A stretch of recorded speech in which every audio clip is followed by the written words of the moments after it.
Uy,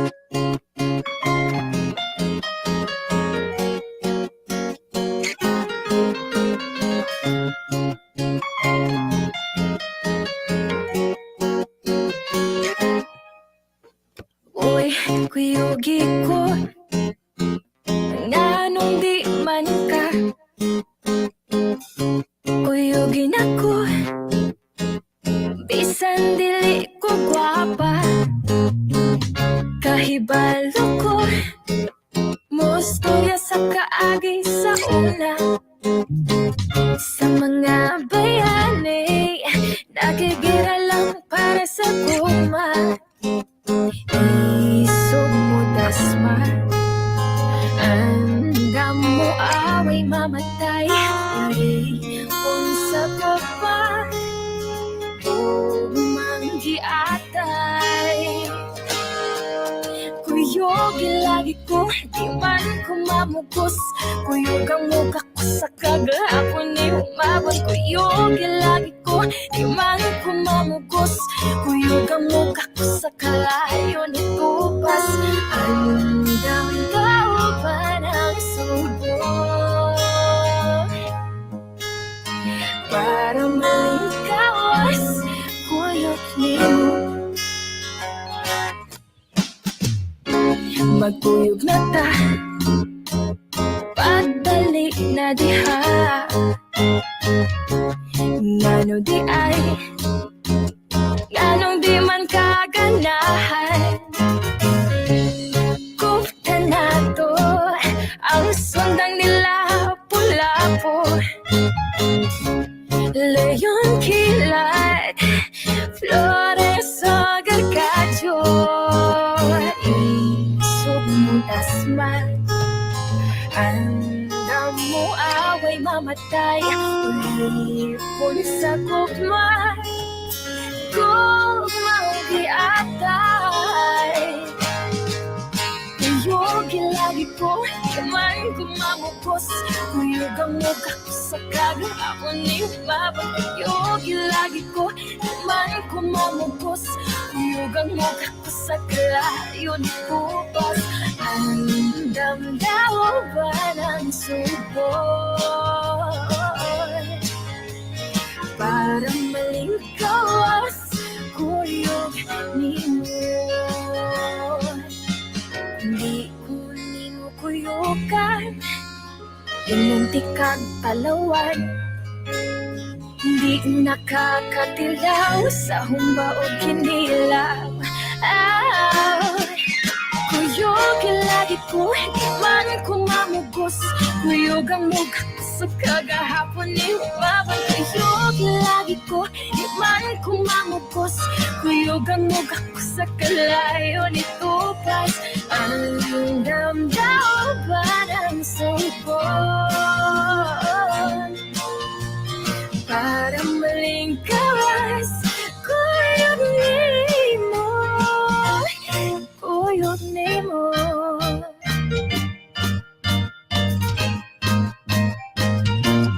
Kuyog ni mo.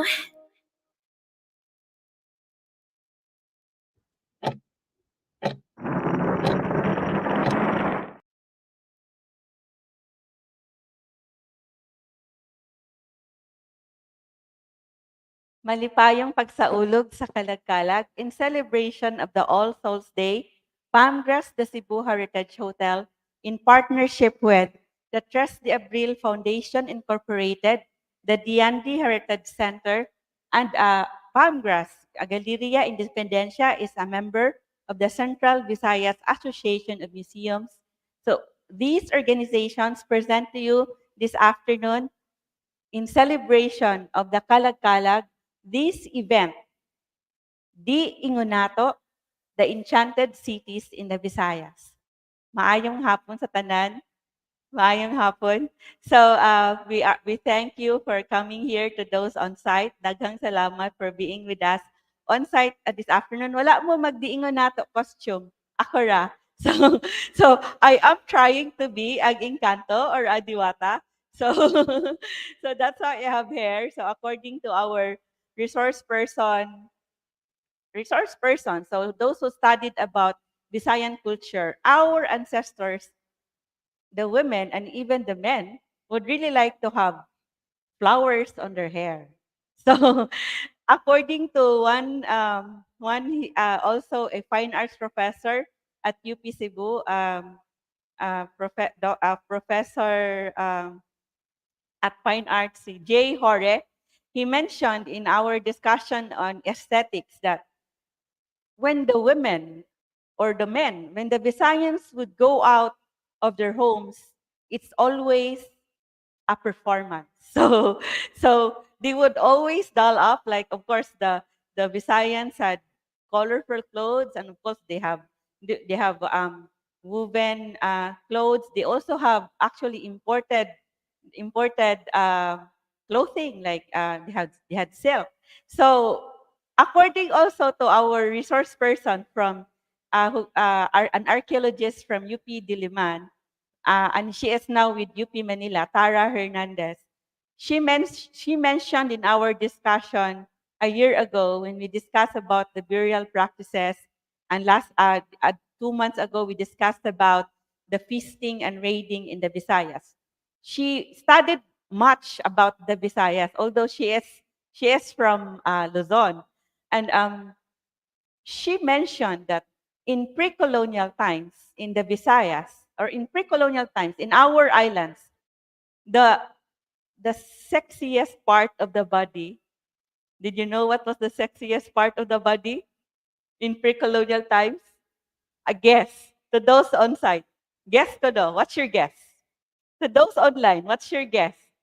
What was the sexiest part of the body in pre-colonial times in our islands? Wala po'y guess. Katawa ra inyong guest. So, thank you, Caroline from CTU Mualboal for joining us. Abe from Bicol University. Thank you. Hannah Pepperpot say, Uncle, try again. Try again, Hannah. So Hannah was asking today, or was it yesterday, if she could watch it live, and we said just be to just click going and follow the page because it would notify you when we are live. So try again. Come on, dire. So on site. Ang taga slow, is it taga sa slow sweet? Is it sweet? Dili. From Slow Food. Pare-pareha mo no. So thank you for joining us from the Slow Food. They are on their way. The slow food, because the food is slow, that's why na-traffic sila. So, kinsa bading other, so I will have the names later of those on site. From which school are you? Kining naa sa Luyo, the beautiful people, kamo, asa mga school or organization? University of San Carlos. Teacher or student? Alumnus. So, thank you also to former editor of Sunstar Super Balita, Roger Valiana. Thank you for joining us on site. And our friends from Minglanilla and Lapu-Lapu, daghang salamat for joining us here. So actually, we had a few weeks ago, a teacher from Cebu Normal University was asking if the venue could fit 150 people because they would want their students to join. And then the team was not able to answer immediately. They answered the other day and they said they did not push through, but maybe they are watching us online today. So we also have right now, like, this is one of the most viewed posts of Palmgrass, about 149,000 views of the poster of this event.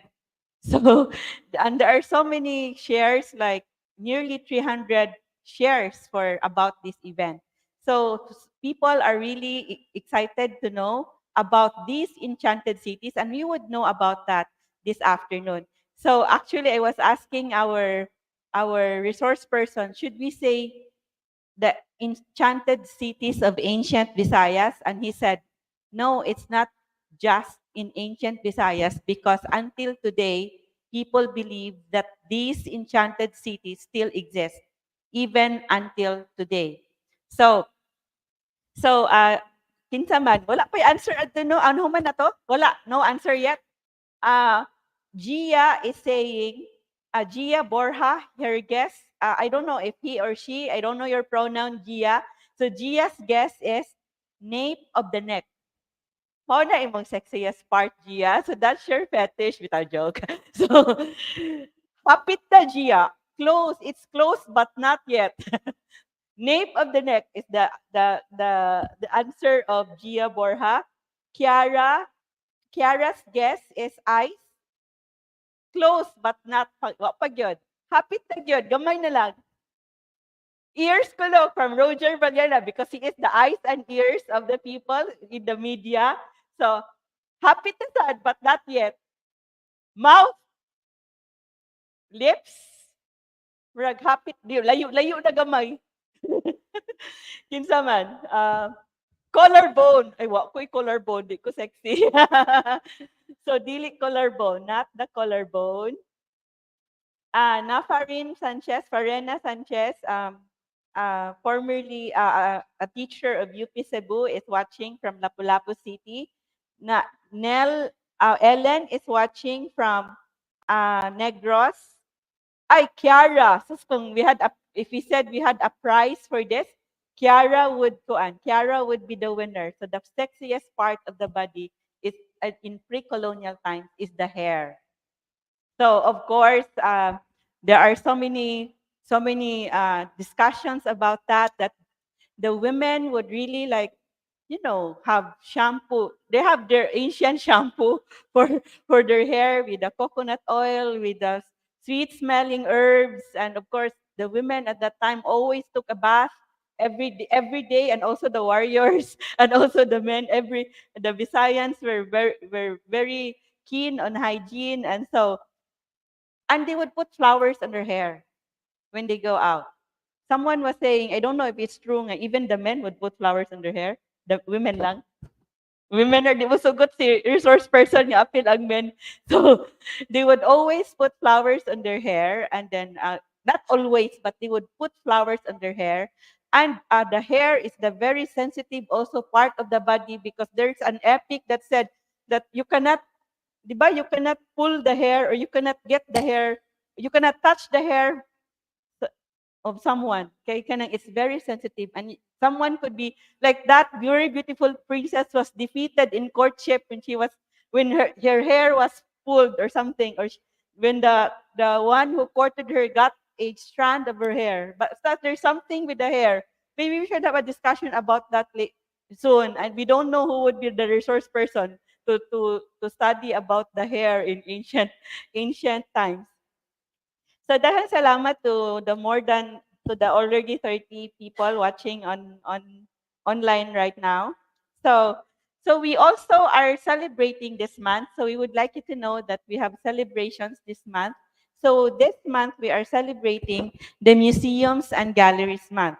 October is the Museums and Galleries Month, and of course we know how important the museums and galleries are. These places, the museums and galleries. So we have also a gallery there outside our Galeria Independencia, ang dalan padulong sa kagawasan, the road to freedom, where we show the pre-colonial Spanish period and the fight against Spain, and the Wall of Heroes. So we have displays there, and of course the whole hotel is a museum. The different areas, like this hall is named Hawanan Tres de Abril, to recall how our ancestors fought against the Spanish colonizers. The Cebuanos fought during the Battle of Tres de Abril in 1898. So this floor is also named General Leon Kilat floor. The different floors are named in honor of heroes, and our rooms have digital art that depict the way of life in pre-colonial and Spanish period Visayas and Cebu. So, daghang salamat. So, do we have from what school? You're from Bohol? You just came here for this or no?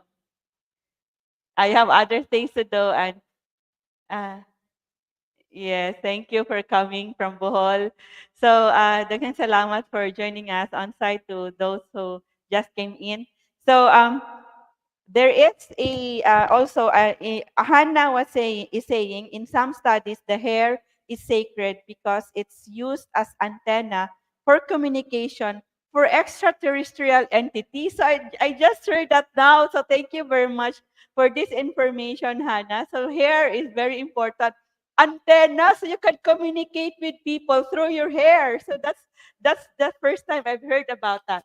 So we would also like to show you that as we celebrate the museums and galleries month, we have here the book by National Artist for Literature, Dr. Risil Muhares. This just was launched this year or last year.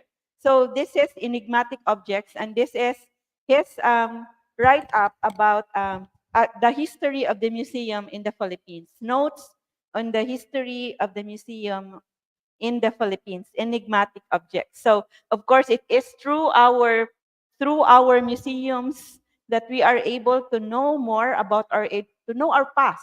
And by knowing our past, we know more about our identity as a people. We know we know their journey, our ancestors. We know their what they aspired, what were their values, and what they want for. Why did they struggle? Why did they fight? And what kind of future did they want? And then we would ask, are we living it now? So is their fight done or wala pa? So and then so we always say, like our historian Dionisio C, we have this book, A Short History of Cebu, published by Panay sa Cebu Heritage Hotel, and so many are sending us a message to have that copy of that book. So we are still reprinting it, and it would really be available already the end of November, we hope. So Dionisio C was saying that he dedicated the book to the youth because he said that it is through knowing our history that we are able to analyze our present and chart the core and then and plot the course for our future. So we are able to move forward if we understand our past, or we use the past to analyze our present, and also use the lessons of history for us to move forward and to journey together for a better future for everyone. So that's the importance of knowing our past. So we are also celebrating this month the National Indigenous Peoples Month.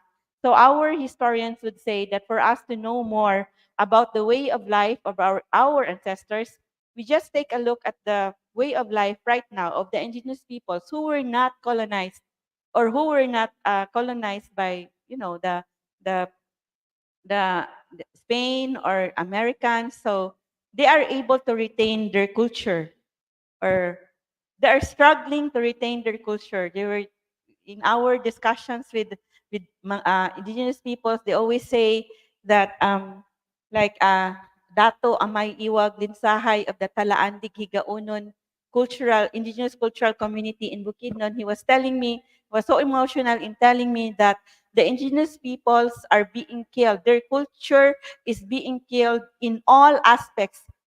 Their their their their their traditional education is being killed.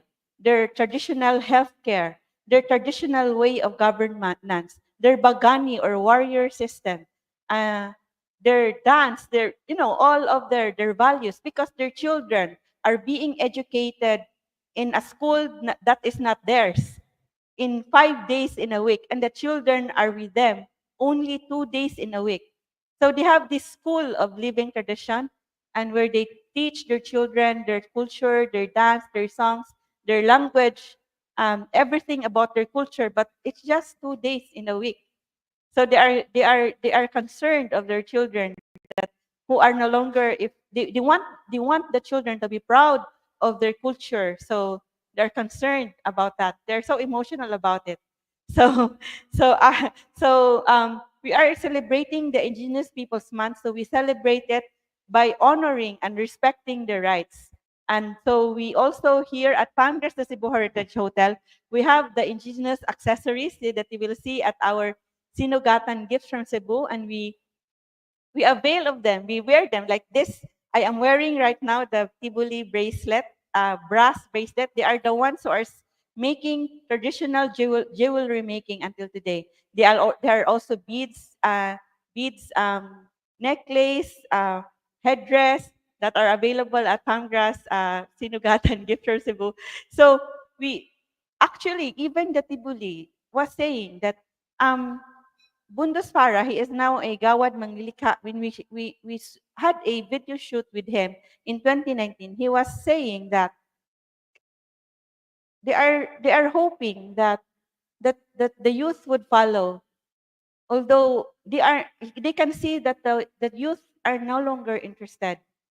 So they are trying their best to have. When we had also an interview with a blacksmith who makes pinuti, the blades of Cebu in Mambaling. So we also show the blades of Cebuano blades there at our lobby. They were the blacksmith was telling me blacksmith and making pinuti. And then he was telling me his children will no longer follow him. So he was thinking about who would make blades in the future if the children will no longer do it, because they're going to school and they wouldn't like to to to craft or to do bladesmithing. So that is our challenge. So that is why we discussed this for us. And then so we hope that there would be more people that would be concerned about how to preserve and promote our local culture. So we also have here the books on indigenous people. So we have this book by Brother 𝗘𝗺𝗵𝗃. He is a redemptorist missionary, but he has lived with the communities in Mindanao, with the indigenous peoples, and he has this book, Digging the Indigenous Wellspring. So this is also available at our basahanan at our mini bookshop and mini library. Although we have a few books that is for free reading, but some books are only for sale.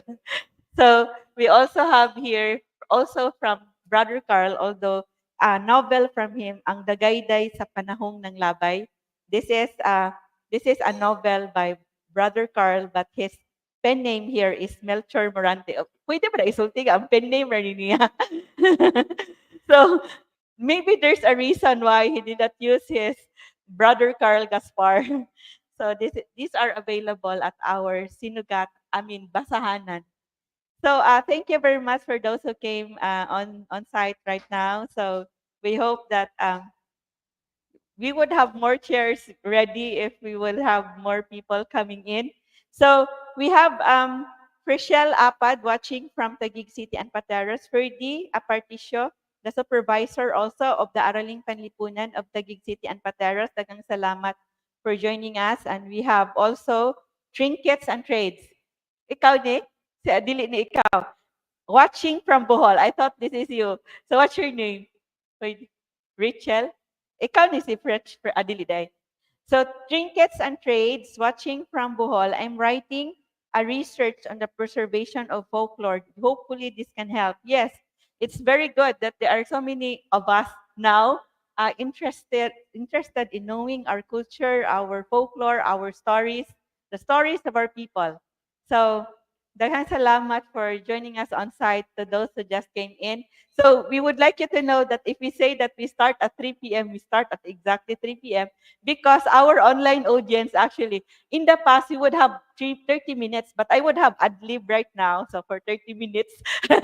So usually, because when we say we start at 3 p.m., and then our online audience, those who registered, like going, they would already ask, where's the live? So that's why we really start at 3 p.m. So, but then my ad lib I think would last until 30 minutes. So we also have, aside from that, we celebrated this month at Pamgras the anniversary of Alima Native Massage. Pamgras, the Cebu Heritage Hotel native spa, which offers traditional massage, offers you orasyon or a healing prayer with your massage, and we offer hilot binisaya, hilot dilana, and also like haklok where you have herbs with your hilot. So we also had, if you were here last Saturday, you would know that we had a Sikihor healer here, and we launched our video on the Visayas healing traditions, the Visayas healing heritage, the 𝗘𝗶𝗀𝗆 story. Although we are still going to publish the enhanced video soon. So we did not yet publish. It was still the final draft that we showed last Saturday. So the other Saturday, or was it the other Saturday, right? The other Saturday. So stay tuned for also for that. So our Alima Native Massage also gives you 5% off if you avail both of the Haklop Hilot Binisaya and Hulum Kawa or Kawa bath with herbs or flowers or milk. So we also celebrate this month the Breast Cancer Awareness Month with the women. So as a celebration at Palmgrass, it's Wednesday today. Not like nakay graphics din na, Michael, on the so tonight actually is Dama de Noche. Usa ganin rin Bisaya sa Dama de Noche? Ang English. Wi- Women of the night. Women of the night. But it's Wednesday is ladies' night. And so the women, if you go to Hardindagami, get a health drink with lami ni siya nga drink is a mocktail, no alcohol, with with uh with tomato and usa ni siya ganito? Tomato and watermelon. Lami na siya bisag healthy na siya. So and then we celebrate the Breast Cancer Awareness Month. So we always remember what to eat slow food for a healthy diet. Yes. So now we have our upcoming events. So this this this um November. So this November 9th. So because we have um, monthly poetry reading in 2 Saturdays in a month, we have poetry reading first with the senior high school of the University of San Carlos. So on November 30, Hulma will have a poetry reading here at Pangrass. And they will also, on November 13, is the birthday of Cebu Visayan hero, General Arcadio Maxilom. It is his 162nd birthday. And because of that, on November 16, a few days after his birthday, on the Saturday after his birthday, we would be we would be celebrating his birthday with conversation on the ideals or the legacy of General Maxilom. And with historian Dr. Jobers Reyes Versales, an archaeologist and a historian. And also one of the a highlight of that event is the Cebu Island Extemporaneous Speech Contest for the grade 6 to 12 students. So if you have friends, if you know people or the youth who want to showcase their eloquence, their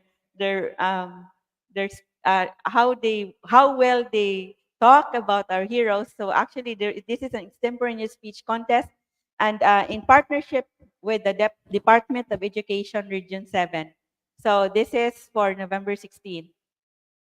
And on November 23, we also have a monthly poetry reading with the women in literary arts. So last Saturday, they also have a poetry reading with the theme Dili Ingonato, Not Like Us. It's the same as our theme today, Not Like Us. So and on December on November 30 is the Andres Bonifacio Day, and we are excited for this topic because we will be discussing Andres Bonifacio as a Mason, as a frame Mason, and how some Cebu heroes were also Masons. So that would be on November 30, and this would also be the announcement of the winners of the extemporaneous speech contest. And on December 14, we hope to discuss this topic because it is Christmas, and Christmas is about the Holy Family or the birth of Jesus. We would be discussing about the cults of the Holy Family. And this was actually suggested by our resource person now, and as also a professor in the University of San Carlos has also made a paper on these cults who invoke the Holy Family in their cult. So on December 29 will be our celebration of the Pasko sa Kagawasan. It is our celebration of the victory of the Cebu Revolution against Spain. So we were freed from the Spaniards on December 24, and Bohol was, according to Gestirol, was freed from, also declared their independence from Spain on December 25, a day after the independence of Cebu from Spain, because a general also from Cebu, General 𝗵𝗶𝘀𝗀𝗃, went to Bohol to also help organize the fight for independence, or the revolution also in Bohol. So of course, did you know that in according to our discussion also last year on December 29, our resource person at that time was Silliman University Vice President for Academic Affairs, Dr. 𝗚𝗲𝗃𝗺𝗵𝗀𝗃, and he mentioned that actually the Treaty of Paris was just about Luzon. Spain wanted to retain the Visayas and Mindanao as their colony. And then that the Treaty of Paris was just, the Spaniards just sold Luzon to the Americans. But then the Visayans were already launching the revolutions here. So that's why we won the revolution. So we although Spain wanted to retain the Visayas to be a colony, wala, it didn't happen because the Visayans in different parts, Cebu, Panay, Bacolod, Negros, Panay, Bohol, Cebu, were already launching the revolution against Spain. And there was also a discussion. So it was also a resource person today who mentioned to me that Dr. 𝗚𝗲𝗃𝗺𝗃𝗺 also has this, because Dr. Earl was saying last year that there was a conflict between the Visayan revolutionaries against Aguinaldo, or especially the Negros Panay, the Panay revolutionaries who studied in Europe, and they didn't want the form of government that Aguinaldo wanted to have. So we will discuss more about this. And there was tension between Aguinaldo and the Visayan revolutionary, especially those in Negros or in Panay, because they didn't want what Aguinaldo wanted. So we would discuss that in our celebration of Pasko sa Kagawasan on December 29 this year. And of course, Sinulog 2025, we would also be discussing about Sinulog, the roots of Sinulog. Again, every Sinulog, we discuss about that. And we also have our own version of the Sinulog dance based from our study of the roots of Sinulog as a ritual dance and as a war dance. So we have our own choreography of the Sinulog dance here at 𝗵𝗃𝗀𝗃 𝗵𝗃𝗀𝗃. So we thank Amir Hassan Limor, who is our choreographer for our version of the Sinulog dance. And he is also a professor. He has a book on Sinulog, and also he also is a teacher in the Southwestern University. Daghan salamat for joining us. We also thank Carlos Apuhin, also a heritage advocate and a curator of the BPI Museum. Am I correct, Carlos? So daghan salamat for joining us today. So Jeric Abragan is watching from a folklore enthusiast from Iligan. Nestor Castanos, an author also on dance, and Trinkets is Mary Shello from Bohol and using his page. And also, Eden is watching from Taguig City and Pateros. So Aubrey Minyosa, a graduate of Talisay City College, is watching. Daghang salamat, Aubrey, for joining us today. So you can also write your, like, from what place are you, and you can also watch our live event. And if you have, actually, we would be reading your questions as we go along and your comments, so that it would not be buried if there are many questions or comments from our online audience. So, but we will also have a special portion for an open forum after the conversations with our resource person today. Are our cosplayers already ready? Ready na sila? Ay saha. So before that, we would like you to know again, we always mention this every forum, that we founded the Cebu Heritage Hotel during the Charter Day of the Cebu City was awarded by the Cebu City government with an Outstanding Institution Award.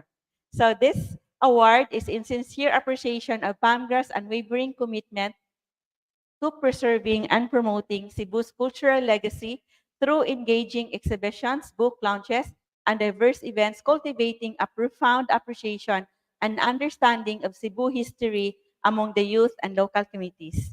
So daghang salamat for this award. So a round of applause. But we applaud for PAMGRAS to inspire PAMGRAS to do more for heritage. Para di ta mawagtangan og kuan kanang drive and kuan and motivation. So thank you very much to our partners in our event. So we have PAMGRAS, the Galeria Independencia is a member of the Central Visayas Association of Museums, also a member of the Dayandi Heritage Center, and also our heritage arm is the 𝗓𝗏𝗏 Foundation Incorporated. So we also recognize our participants who registered online. So we have those who registered online who said that they come from these institutions, from Cebu Technological University. Pwede sa dato makuha ang kuan, ang mga from sa on-site katong wala pa nato ma-mention. We also have so I will just mention the organizations of where they are members or from which organization they are, those who registered online. University of San Carlos, UP, University of the Philippines, Cebu, Cebu Normal University, Cebu Institute of Technology University, Camp Red. Asa din Camp Red? Work sa bushcraft ni? I'm not sure. So, bushcraft ni, no? Daghang salamat to our friends from the bushcraft and Camp Red. They were actually showcasing the blades of Cebu in one of our events here at PAMGRAS in one of the November 30 celebration. And we have also someone from the University of Bohol, DepEd, Slow Food Sugbo, DepEd and Kapawa Performing Arts. Sakto ba ni nga Kapawa ni or Kapwa ni? I'm not sure. And we have from MSU IIT, we have from the LGU of General MacArthur, and this is in Leyte. So, and we have from Negros Oriental State University, Bayawan, Santa Catalina Campus, Leyte Normal University, Bohol Island State University. We also have from the Children of Mary, Visayan, Marian Youth Cebu. Daghang salamat to the Marian Youth for joining us. Plug Incorporated, and this is an organization of tour guides. Leyte Colleges, Mugna ni Mapaan. Unsa ang Mugna ni Mapaan? And then we have also from 𝗏𝗏𝗀𝗏 Productions. Is this a video production? 𝗏𝗏𝗀𝗏 Productions. And we have someone from Rutgers, the State University of New Jersey. Daghang salamat to our audience from the United States. So daghang salamat for joining us this afternoon. Rizal Memorial Colleges, University of Eastern Visayas. Lawang,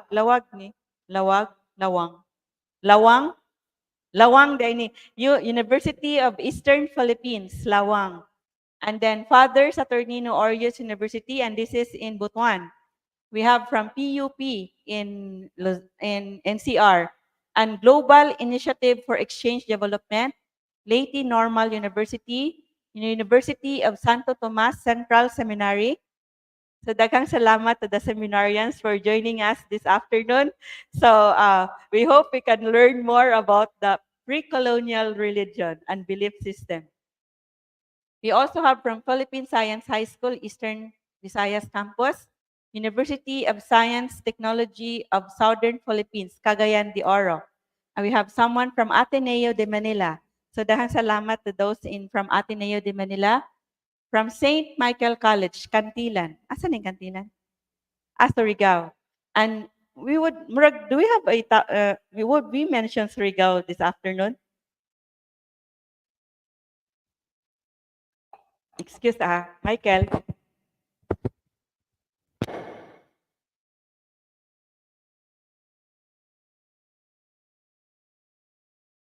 So aside from, okay na? So aside from St. Michael College, you have from Cebu, Colegio de la Inmaculada Concepcion, Mandaue, Benthel Asia School Technology, Benthel ni Bethel. Benthel, sakto ni. Benthel Asia School Technology, Co-Educados Society Organization, Culture and Arts Majors PAC, and Philippine Science High School, Eastern Visayas Campus. Mga fans ni sa atong resource person, I think. Ha?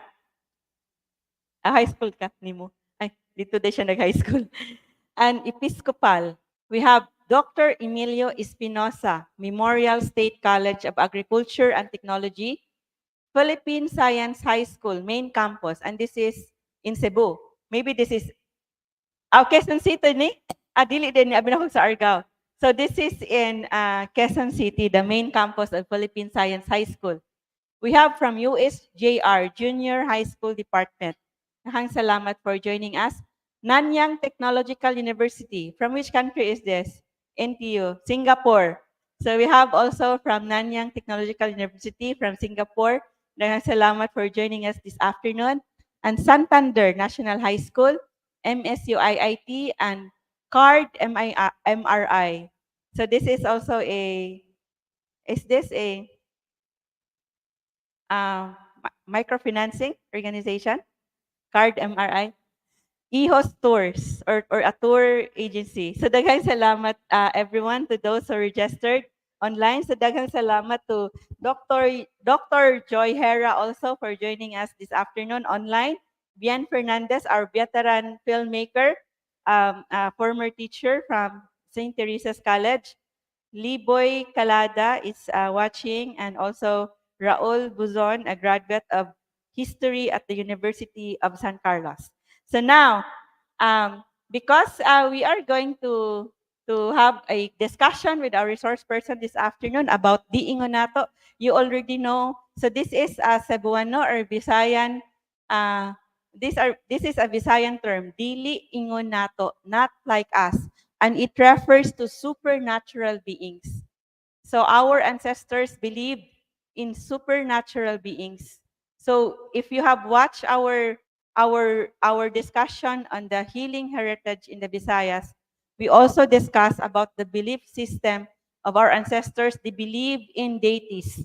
They believe in deities in nature. They believe that there are nature spirits. There are deities in the wind, in the air, in space, in the fields, in the soil, in the storms, in the wind, the stars, the moon.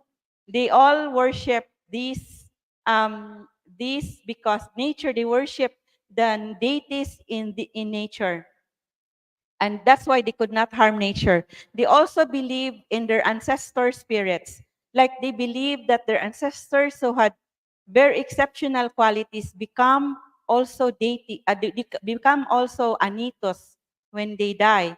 So they also revere their ancestor, the spirits of their ancestors. That's why Kalag-kalag is a very important celebration until today, because you cannot, our ancestors believe that if you do not follow the wishes of your ancestor, some harm could happen to you.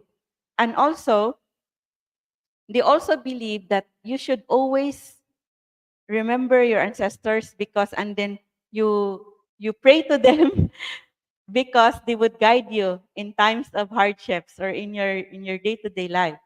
So that's the belief of our ancestors. So um so so we in other countries they have Halloween. So Halloween is also celebrated here in the Philippines, but we always say that we celebrate Kalag-kalag. And because we celebrate Kalag-kalag and we remember our Visayan mythical creatures, the creatures in our folklore. So we have this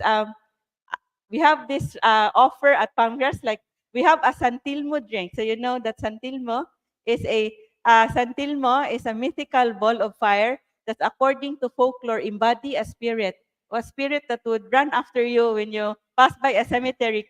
Michael, may we show the Santilmo? So we have the Santilmo. It's available at our Hardin Dagami at our Kapihan ni Lumaya. And we also have our cupcakes, like hadla-hadla cupcakes when you avail of our food for heroes dishes, or our, if you avail of our food and drinks at 𝗵𝗶𝘀𝗆 ni Lumaya, you get a cupcake designed for a scary cupcake. so, so that's a drink, a fiery drink. So you would actually have, because we don't use plastic here, you have a metal straw to drink that santilmo cocktail. So, and then you remember the santilmo in our folklore, that santilmo embodies a spirit, and you drink the santilmo. And then, so we also have the cocktail of the month, the love attack. Asa to ato cocktail of the month, love attack. This is a this is a with vodka, kalua, and milk. So according to them, kay kana it's just one sip, maigo na jud ka, matak na jud ka. And then the cake and smoothie of the month is Miss You. It's a tiramisu cake. Lami ni siya. I don't know if naapa ni available kay it always gets sold out.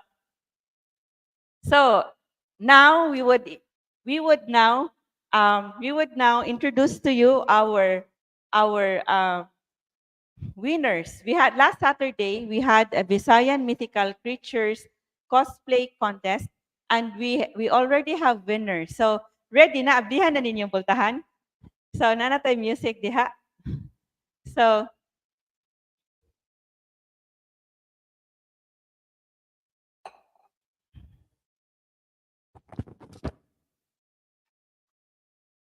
So we would be showing you. So we have judges. Our resource person today was also one of the judges. So we would like to show you. You can take photos with them also later if you want. So they would also tell us about their character. And so now we have the winners. Asa na music ni mo, Michael? So ready na sila? Wala pa sila.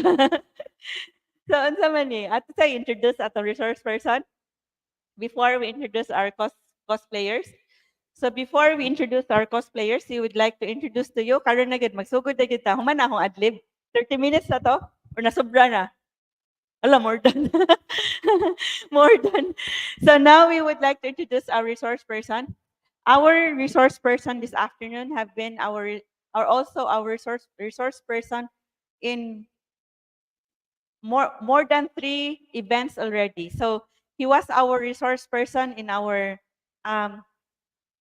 discussion on Laway Laisyo, nudity and fashion in ancient Visayas.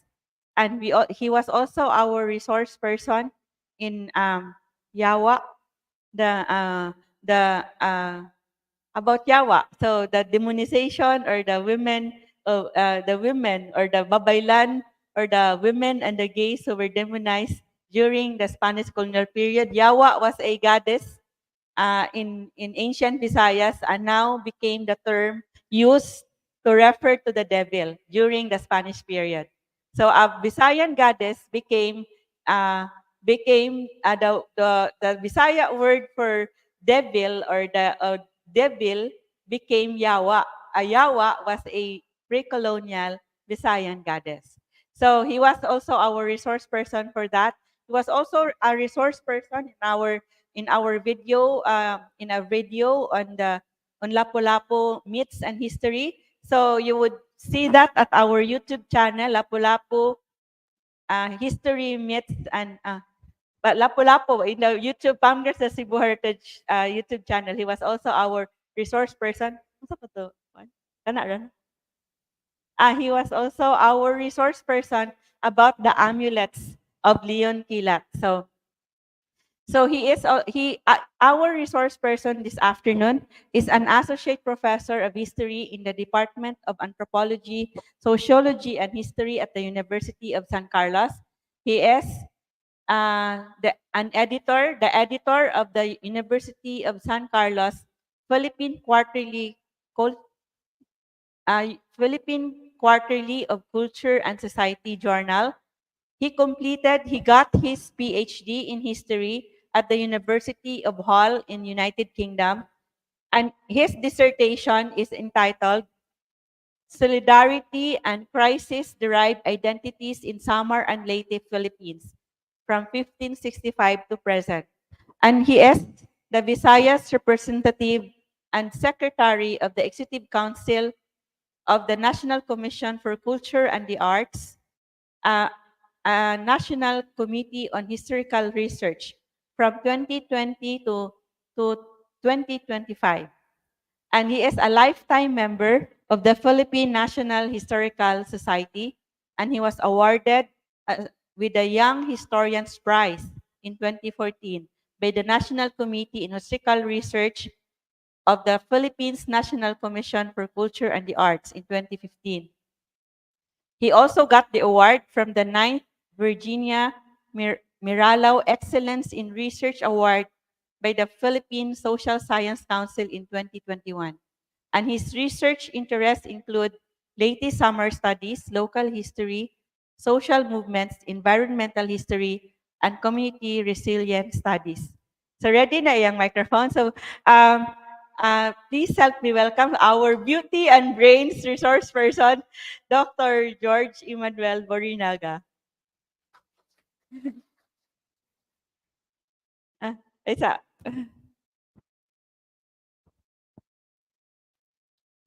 Maayong hapon, Ma'am Agripina, and to our in-person participants and to our online viewers. Maayong hapon. So daghang salamat to Dr. George for being with us on site today. So now we would like to present our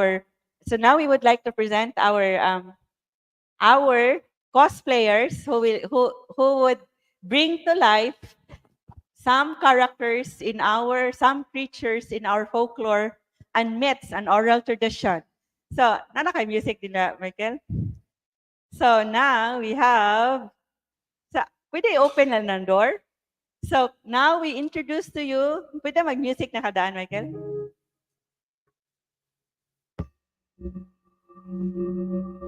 Our consolation prize winners. We have Ungo.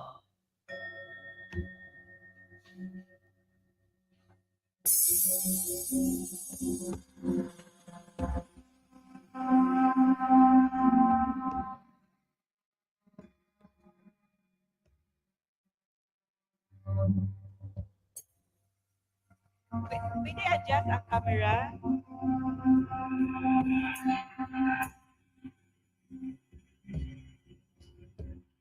Mauni si Ungo.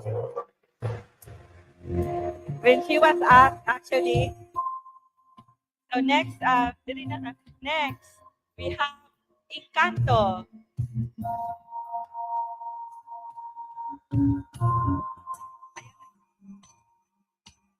Encanto. Wala na makiti siya. So we have 𝗵𝗶𝘀𝗀𝗏, the god of death. In Philippine mythology, the god of darkness and the ruler of all evil creatures is 𝗓𝗏𝗏. He was believed to be the forgotten child of chaos, We have growing stronger 𝗵𝗶𝘀𝗀𝗏. by feeding on fear, sadness, and despair. Pupunta sa 𝗓𝗁. Kung ayaw mong mabarang, ako ang mambabarang ng 𝗓𝗁, ang mangkukulam na humahabi ng sumpa mula sa kadiliman. Sa We have aming kamay, 𝗓𝗏𝗏𝗏𝗏. mga insekto at itim na mahiga ang aking mga alagad. Pinangangambahan sa isla ang aking pangalan. And our grand winner is Kundinadong Kalag.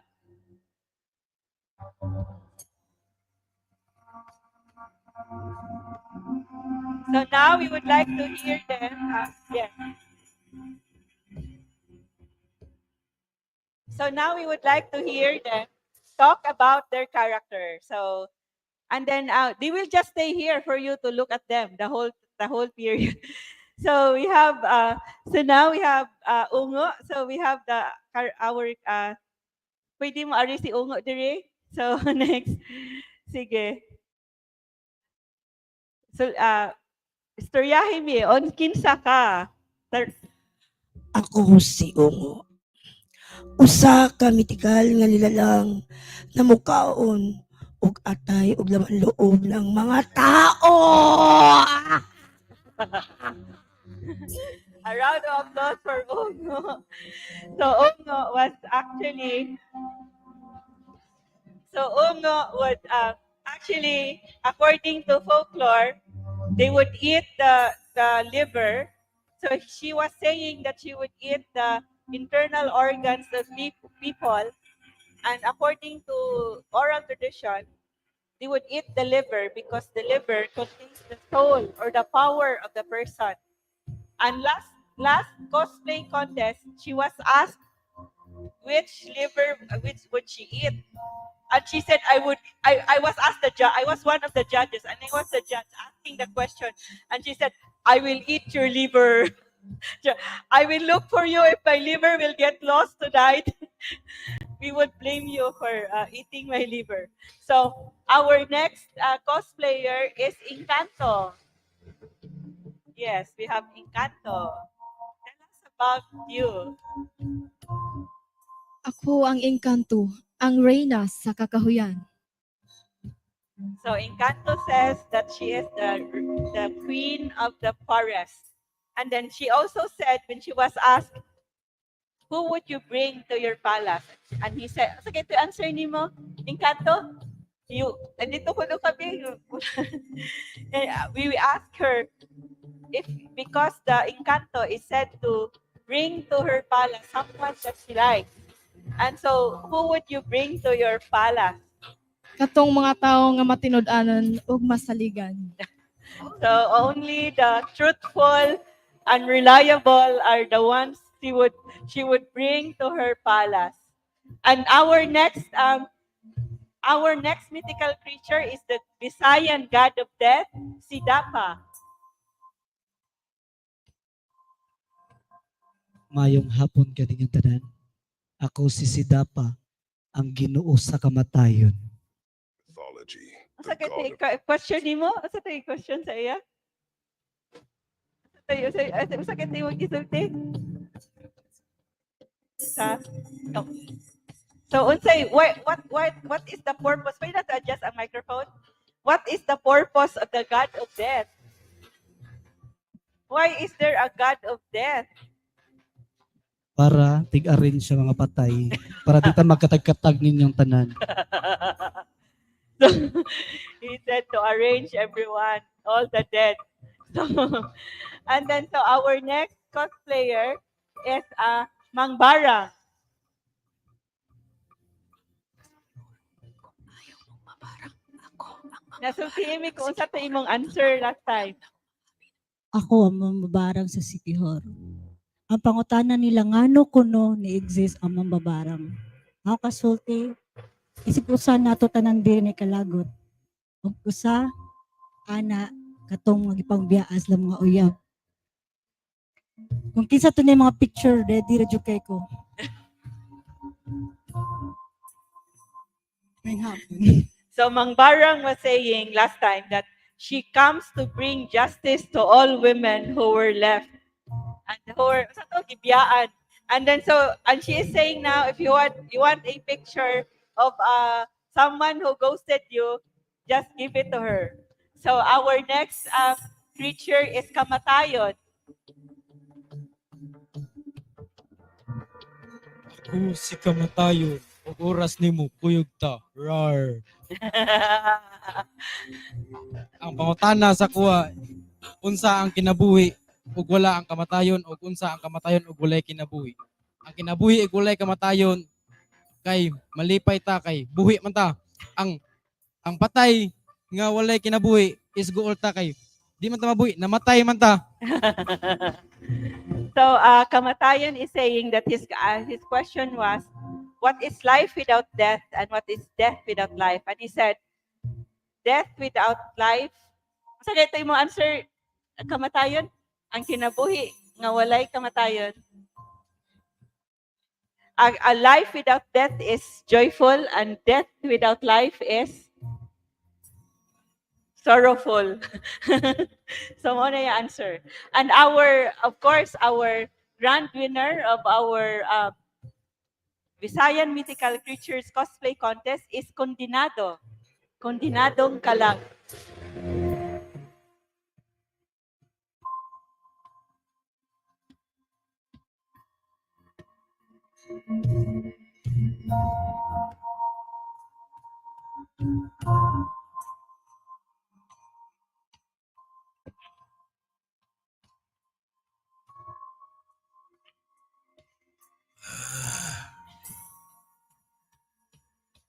Ako ang kondenado. Ang kondenar nga kalag. Kung mangutana mo, nga wa ko'y kuyog nga lungon, gihimo pa sa St. Peter. Wa pa ko mo sakas langit, kay gusto pa ko og nangita sa hustisya sa mga taong nakasala sa kuha, og ako sang dalhon sa impyerno.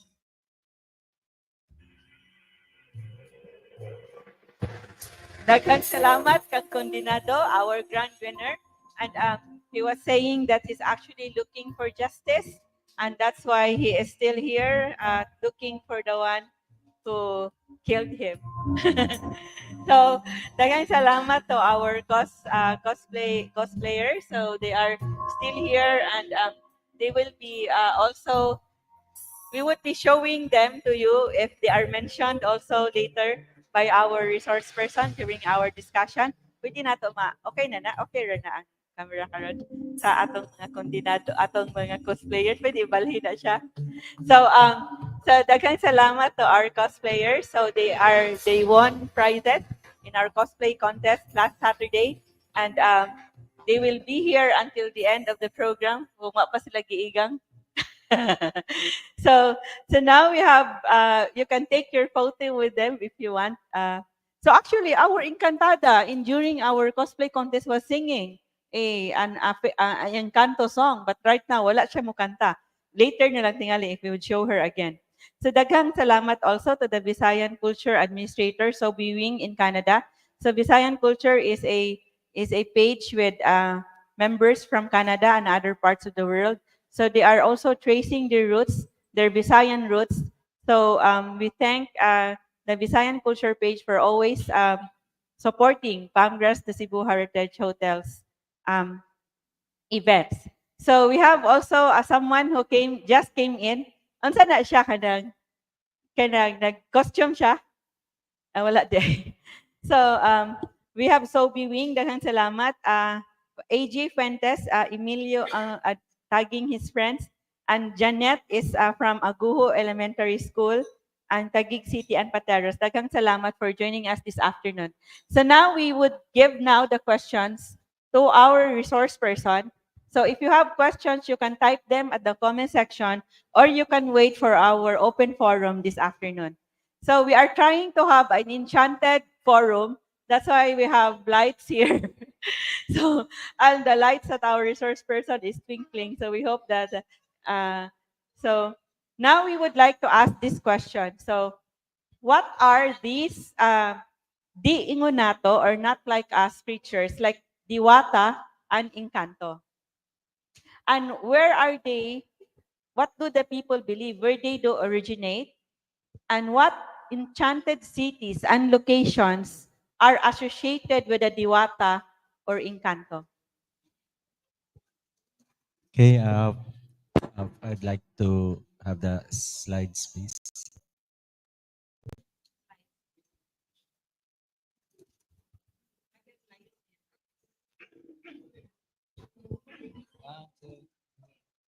So for the questions, I have here some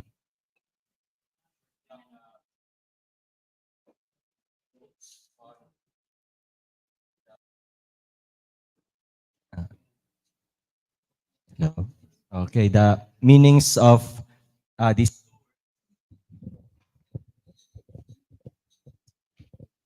So si Ma'am Agripina had already described ang animistic nga cultures in the Philippines in pre-colonial times. So the belief that all things, whether rocks or natural phenomena as we call them today, kay naa sila'y spirit that animates them. So that is where the term animism comes from. But in our long history in the Philippines, kay the oldest among these words nga ma-associated nato with the Ingon nato is perhaps the word diwata, which is still familiar to us today. And according to scholars, kay it has origins in Sanskrit. So there are words like deva or divala nga basically ang meaning is a deity. So a supreme or a great being with enormous powers. And it is said nga ang Deva and the word Diyos, which is diba, a Latin nga word that has been embraced po by the Filipinos to refer to God, kaya they have the same origins. So they are of Indo-European roots, ang diwata and ang Diyos nga word. So a newer word is Encanto, which was described by Ma'am Agripina earlier to mean a generic spirit being or an unseen spirit as it is sometimes described in the literature. Although in a lot of cases kay they are described as European looking, so mga tisoy tisay ko ng itsura, and this comes from the word encanto, with meaning charm, enchantment, or spell, or encantado, meaning enchanted. Pero there is also a sort of folk history associated with these two words. Sabi na ang Encanto, which according to scholars like Aguilar, they might have been part kuno of the Spanish conquest. So nganong muragkat silaon man sila gitsura, the argument of this historian is that ang belief is that mas bag-o na sila nga spirit, dili sila pre-colonial. So mo nang maragang ilang features is more European than local. But there is also the other spirits that came with them, like the Catholic saints, so kanang mga santos nato sa mga towns, and spirits like the Capre, the Multo or Murto, which contributed to the disappearance of the pre-colonial diwata. So what Ma'am Agripina was describing earlier. And there's also this belief nga when you are naibgan kag engkanto, what you do is to ask for food nga kakuan mo nga belief nga mangayo kag pagkaon nga naay salt kay para dili i-cancel to niya ang katong plan nga ilaron ka by having you eat the food and matrap na ka dito sa ilang realm. So the two folklorist anthropologists, si Don Hart and his wife, si Harriet Hart, they have collected data to explain why this was nga it might be linked to that belief nga ang pagkaon og salt during baptism kay it might have its roots in sa heaven kuno nga during that time the Encanto had been created by God before humans, unya part man kuno to sa condition nga magpabaptize ka dapat magbutang ka og salt. So ang mga Encanto who did not want to lose their powers kay they refused to be baptized. Unya mao kuno na nga gitagak sila or they were cast down to earth by God. So at least that's the history or folk history collected by these scholars in Samar. So there are also older documented nga places that are associated with the Encantos. So the most well-known is the island of Homonhon, which as we know was the first island that the Magellan expedition landed on in 1521 in what is now the Philippines. So there are early chronicles like the account ni Chirino, Father Chirino, ni Alcina, both Jesuits, that would suggest nga murag naay mga diingon nato kuno nga nagpuyo dito sa Homonhon in the early Spanish period. And it was also a pilgrimage site. So mangayo sila good health o good fortune, and this might be linked to our practice now nga, di ba, kung during the kalag-kalag moadto ta sa mga cemetery. Kaya it was mentioned in the previous Ingon Nato webinar nga Homonhon might have been a cemetery in pre-colonial times. So we will see later what evidence there is for that. But it was also a home of a very powerful diwata named Makapatag. Nga as we will see, might be linked to mga typhoons or super typhoons. Kaya if you look at Homonhon, that was the first landfall of the strongest, most powerful storms in recent history, like Typhoon Yolanda in 2013 and another very strong storm surge causing storm in 1897. So mahadlok ang mga tao, that was why it was uninhabited in 1521. Pero like the Biringan city legends that we will see later, there were also stories about how people nga naa sa dagat, including Spaniards, they would see lights, but that's the story po sa Biringan nga there's this community nga looks very prosperous, very active ang mga community, but when they visited or when they landed in the island, there was nobody there. So very similar to the Biringan nga mga stories. They saw the town, the houses, the people, but when they landed, they couldn't find anything there. So it's for that reason kono nga the early Spaniards in the Philippines called Homonhon Isla Encantada. So perhaps pwede na nato balikan later on ang mga beliefs associated with Homonhon from around the Visayas and Mindanao. So there's one from 𝗵𝗀𝗀𝗃, which has a story pod about Homonhon being a place inhabited by spirits nga mangkidnap kuno og mga matay og cholera and smallpox. So there's a pattern among these folklore from different islands in the Philippines nga mamatay gani ka og smallpox, which is buti in I think Cebuano ang local term nga sa smallpox, and cholera kay dadon ko na imong spirit dito sa Homonhon, himuon ka nga slave. So why that is, there might be a historical reason kay it was recorded by Father Alcina, the Jesuit missionary, nga when the Visayans converted in 1590s, na kunotoy very deadly smallpox epidemic nga dagag nga matay, and they blamed it on the two greatest deities sa Visayans, si Makapatag and si Malaon. So Makapatag was associated with Homonhon, ang iyang mama si Malaon kay associated with Canlaon, Mount Canlaon in Negros. So there was that mother and child nga greatest diwatas of the Visayas. And this tale from Camotes, napod siya story about an enchanted city dito sa isa ka island, one leading to a branch nga na dito ko ng mga Jesuits, because a historical record pod, so this is folklore, but in actual history, the Jesuits became very popular in the eastern part of the Visayas, places like Bohol, Samar, and Leyte, kay sila kuno ang nakatambal sa mga tao against smallpox.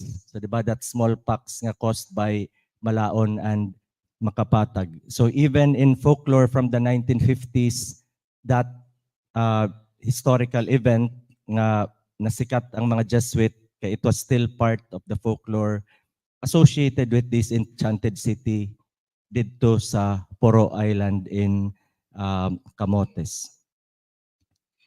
So sa kabalian pod, very similar nga tale nga dadon ang mga matay og epidemics. So I'm not sure sa COVID if part na sa recent nga version, but what's interesting about the Kabalian version is that they called those spirit from Homonhon as apoy. So kung sa Winaray, apoy is like a grandparent. So kung sa Binisaya, Cebuano is apuhan. So there's that connection between the community and the spirit from Homonhon. They considered it a sort of ancestor spirit, or umalagad, as Ma'am Agripina had mentioned, I think earlier. The term recorded by Alcina and other chroniclers to refer to the ancestor spirits who continued to help the living relatives. So there's also a similar nga recently collected in the cultural mapping dito sa Northern Samar nga Samyana ang pangalan nga diwata nga apoy pod ang tawag sa iya by the old resident they interviewed just a few days ago.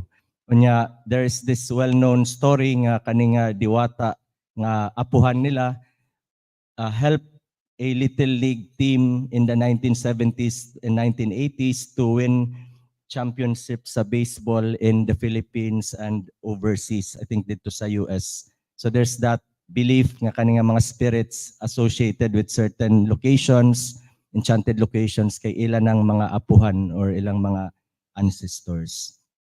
So sa Cagayan, same story, dadon sa humonhon ang mga matay og cholera and chickenpox ang magbag-o nga add-on. But there was also that tale about a bulanon kuno nga merchant nga na-stranded siya sa humonhon because of a storm.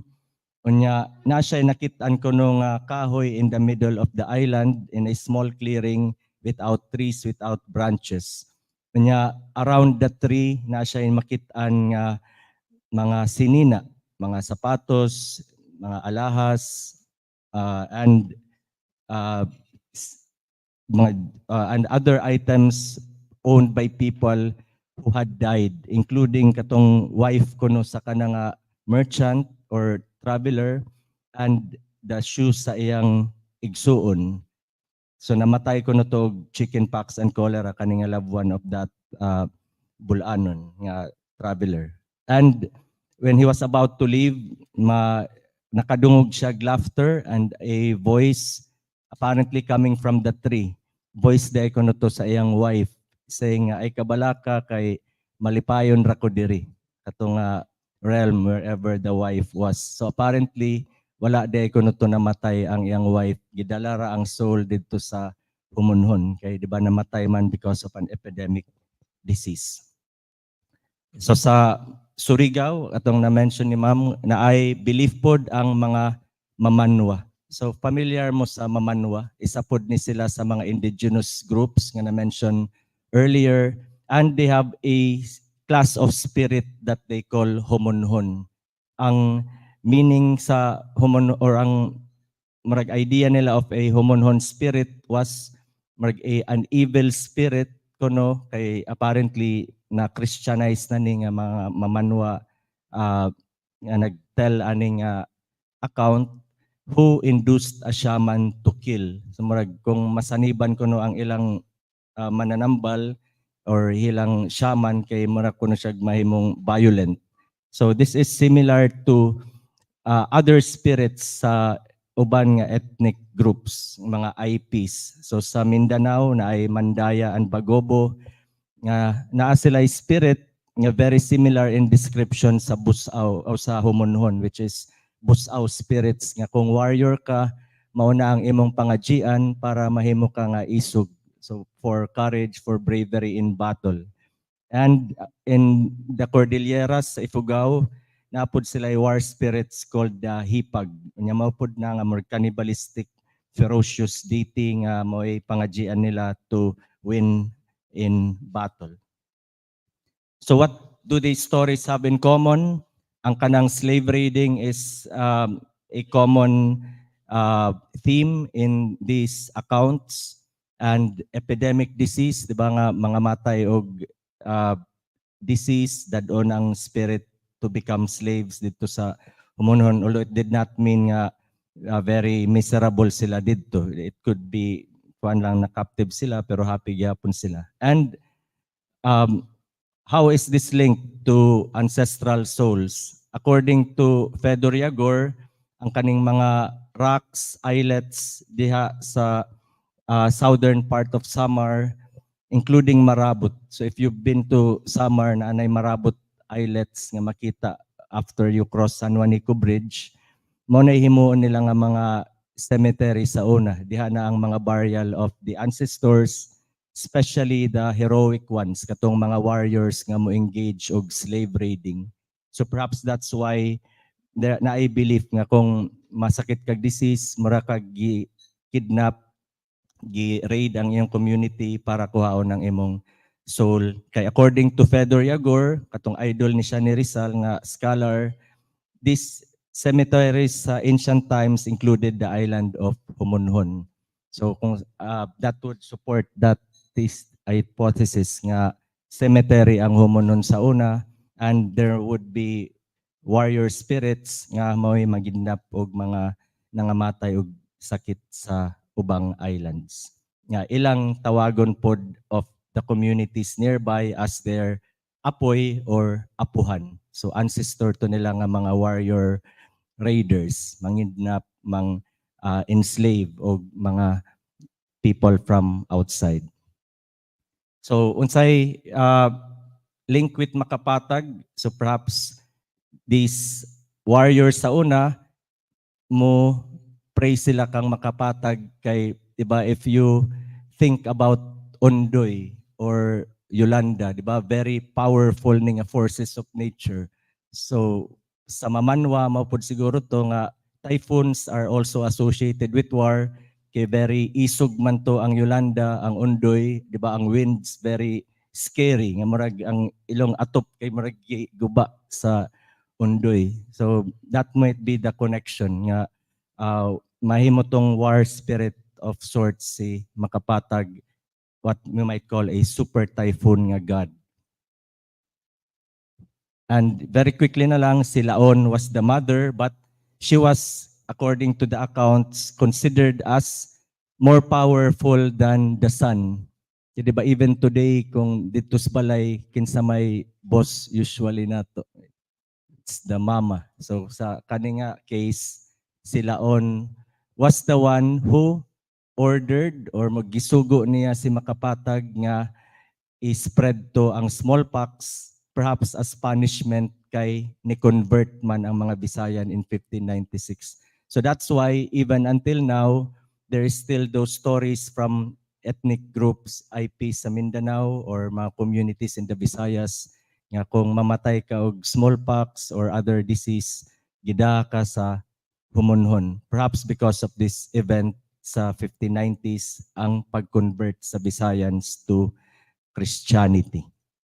And there are archaeological evidence to support this description kang Laon as a sort of fertility harvest goddess. Nga, di ba ang volcano kay very fertile man na ang land after the eruptions. So ang mga Visayans and perhaps groups from beyond the Visayas, kang Laon sila mangadji for good harvest. So it is said nga kung dili siya happy, she could also send ang doon locusts to destroy the crops. So you had to appease Laon to get a good harvest. And according to Father Chirino, si Laon also was the equivalent ni Bathala sa mga Tagalog. So that should be highlighted nga kung sa Tagalog Bathala, ang diri sa Visayas, their equivalent was si Laon or Malaon. And there is also an enchanted city associated with Canlaon, like in the other mga sacred sites like Homonhon and other areas we will see later on. So sa Manobo, Magyapon, sila'y belief about dagatnon or dagatnen spirits nga they believe originates from either Homonhon or Negros, Mount Canlaon, and sila pod ang i-invoke nila for good health during times of epidemics.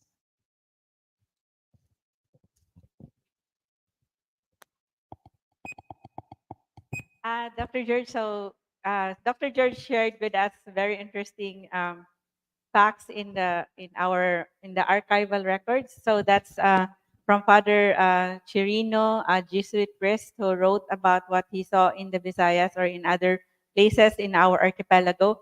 So he mentioned also some of these books that also mentioned about those who found themselves in Homonhon, who was stranded in Homonhon and found this tree. So, and then of course the Engkantos, diwatas. So Engkanto is more European now, and diwata is our old term for it. And then So sa English, it would be fairy, right? Is it fairy? For so we have the asa to atong engkanto diri. So we have the engkanto pang visual aid lang. So pwede na i-show siya diri sa side at while we are talking with Dr. George. So we have actually so we have actually pwede dool lang, pwede dool. Tulo, tulo. So yes, so we have asa mo tong kanta nimo kuan? Pakanta ra gud na si kuan Fairy. Ihata ang microphone sa iya. So unsa unsa to yung kanta sa Fairy? So the diwata si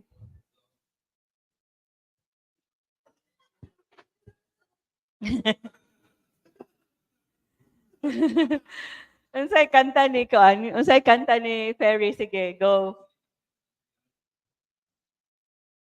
Wala yung audio. So Okay, goods.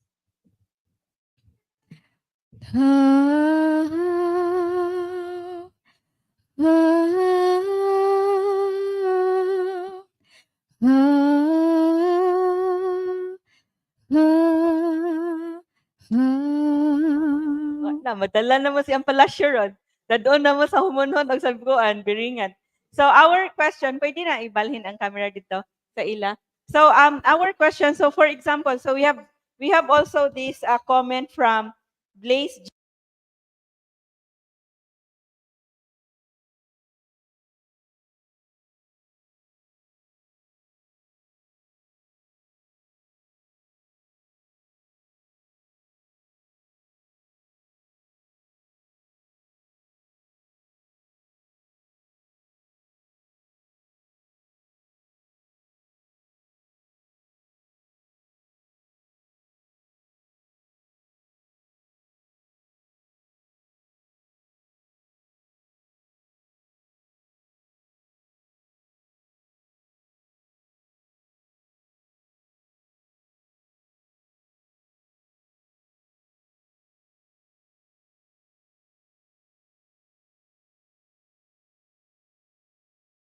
Actually, like in our visual aid, in our poster, we actually put the balite, the dakit tree. So in our also discussion in our healing heritage of the Visayas, we always mention the dakit because we found out that the dakit, the balite is actually considered as a temple according to 𝗵𝗶𝗀𝗶𝗀𝗃, also a historian, translator of the Father Francisco Alcina's book on the in 1668 history of the Visayan people. He considered the dakit, or according to Father 𝗵𝗶𝗀𝗃, the Visayans, the ancient Visayans, considered the dakit as a living temple. So in this, what is the role of the dakit in this diwatas and engkanto? So, like other old trees, there's a belief nga mo ginay portal, di ba kung mo kuan kog mga stories about Diringan City or other enchanted city, ang belief is that mo ni ang agianan nila in going to those realms nga. And kung temple, si Father Kobak likens it to ang atong mga churches karon. So kung naana tayo mga limestone or volcanic rock na churches across the Philippines, wala tayong ana nga mga concrete or mga solid structures before. Kay what we had were made of light materials, katong gamay nga temple, and the most magnificent of those temples was of course ang baliti tree. Kita naon nimong baliti, diba? Medyo pa na siya may pagka mystical ang vibe of these trees. You mentioned about the roots are in the underworld and its branches in the world, and it reaches up its branches, or it's trunk in the world and its branches go up into the heavens. So mag-connect ang three realms kay naman to sila belief nga na ay sky world, na ay realm of the living, unya ang underworld nga didto to ang ilang afterlife, ang sulad-saad, perhaps kay didto to sa ubos unya ang portal kay kanang mga baliti tripod. And then they made it a point, the colonizers made it a point that because the people would congregate around the dakit or the baliti, it is where they would pray to their deities. It is one, no? And then so, according to historians also, uh, the, the, the, the missionaries or the Spaniards made it a point to build churches in areas where there is the dakitry or burial grounds or some sacred sites of the Visayans, of the ancient Visayans. So we have so many questions here, but before we would ask we would we would show again, pwede diha lang si 𝗓𝗶𝘀𝗃, the god of death. Dr. George was saying something about, barog sa 𝗓𝗓𝗃. So, the god of death. So, he mentioned about Humunhon as a burial ground. So, please tell us more, Dr. George. You mentioned about the gold in Humunhon. And please tell us more about the practice of having gold when you die. Okay, so I'm not sure if it was in my slides. Sa previous, no? But pwede mo i-link lang nato sa Biringan kay So dito na ta, next na ta. So this now is- we would ask the next question to Dr. George regarding the Biringan city. So when we posted this event, some really gave comments about the Biringan. Are there other enchanted cities aside from Biringan? So those who commented already know about the Biringan as an enchanted city and was asking, are there other enchanted cities? So you already mentioned it in our discussion in the previous question. So what is the Biringan city and where is it located according to the stories? And what are the beliefs associated with it? And where did it get its name? Okay, so I'm sure many of the younger participants here or everyone have seen kanang sa Facebook nga naay Biringan campus nga mga meme. So it's not just in social media, even kanang si KMGS, si Jessica Soho, every other month nagyud na sila bag-o nga mag-segment on Biringan. So usually sa Samar yun na, and especially sa Western Samar. And this was one kay it was quite interesting kay nagyud sila video katong isa ka galabang siya from I think sa Sorsogon padung sa Samar, na siya video of what appeared to be a kind of highly advanced or ultra-modern nga city, which is how Biringan is usually described.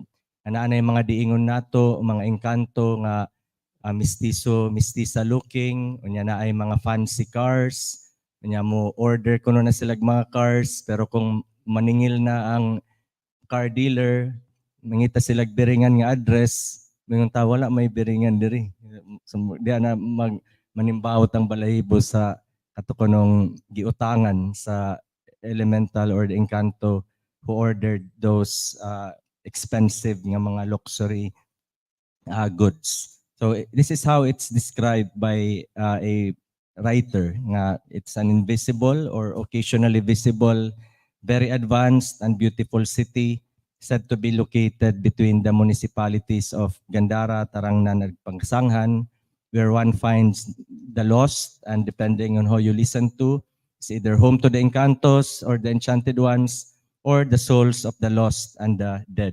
Kay mao man na ang stories not only in present day nga mga accounts but even in historical documents like the historical data papers, dagan mga stories about mga diingon nato nga kato as I described earlier nga kung maibgan ka kay they will attempt to convince you to visit their mansion. Unya katong mansion di ay kay it's not in this world, na dito sa ilang realm, and it was not actually a house as we might see it, but it's actually just a old tree.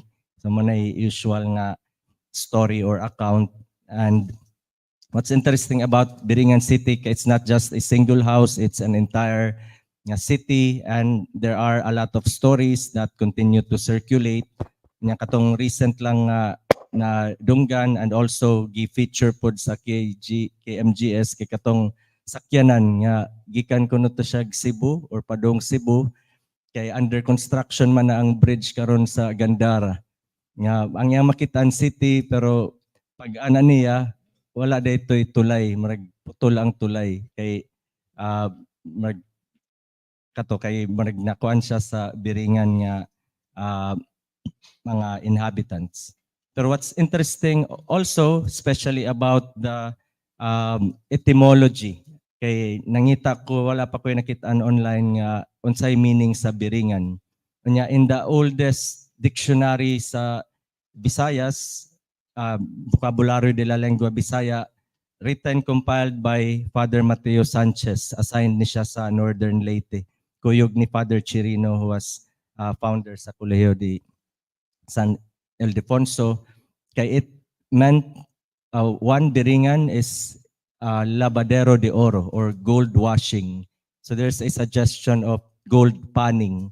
Kay kaning area where Biringan City is believed to be located, it's the Gandara River man. It's a long river nga there might have been gold panning in the past, although it's unclear how much gold there is still dito. But there are also mga artifacts that were found in the area, like this picture sa Jessica Soho pod na naay nakitaan nga mga burial jars, naay mga pottery, and some pieces of gold that were believed to be part of a mortuary nga complex. So similar to what was discussed sa last year nga di Ingon nato nga mga burial objects including gold.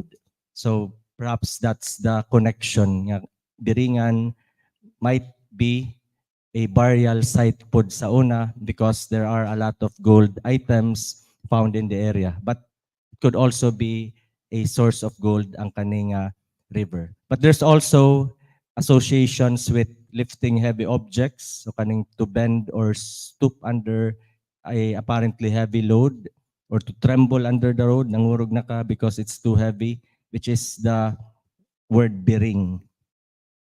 And naapoy connotations with drowning, nga kung naay nalumsan, imong ibaliskad ang body or ang so that might suggest death, diba? Mag afterlife nga connection or association. And yes. So dahan salamat, Dr. George. So according also to this discussion about sulad to saad, we had that in our discussion last year, ancient burial practices. It is also like they believe in sulad. So Dr. George already mentioned that, but please tell us more about this. Pwede remove sa nato ang slides kan. Out sa pikas no sa before. Kato ra nga slide. So would you this is sa next na. So before Dr. George should mention that, we would like to read some comments from the audience. So we have Liboy was saying Burungan City ha, dili Burungan City. Burungan eh. So dili ni, it's not the Biringan. Biringan City is not the Burungan. Burungan na pag-pronounce no? So Eastern Samar. So Biringan City, according to the discussion of Dr. George, it is believed to be in the Western Samar. And then Burungan Island, city na ba ang Burungan? So Burungan City is not the same as the Biringan City. Biringan is the place of the engkantos or of the diwatas.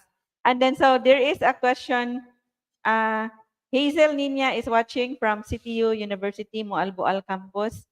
Dagat has a comment regarding Dili Ingon nato, referring to ancestor soul.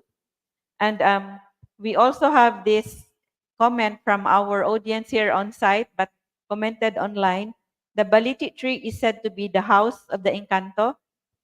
Are Ma'am. these trees still present when almost all places now in Homonod is flattened by the current mining industry?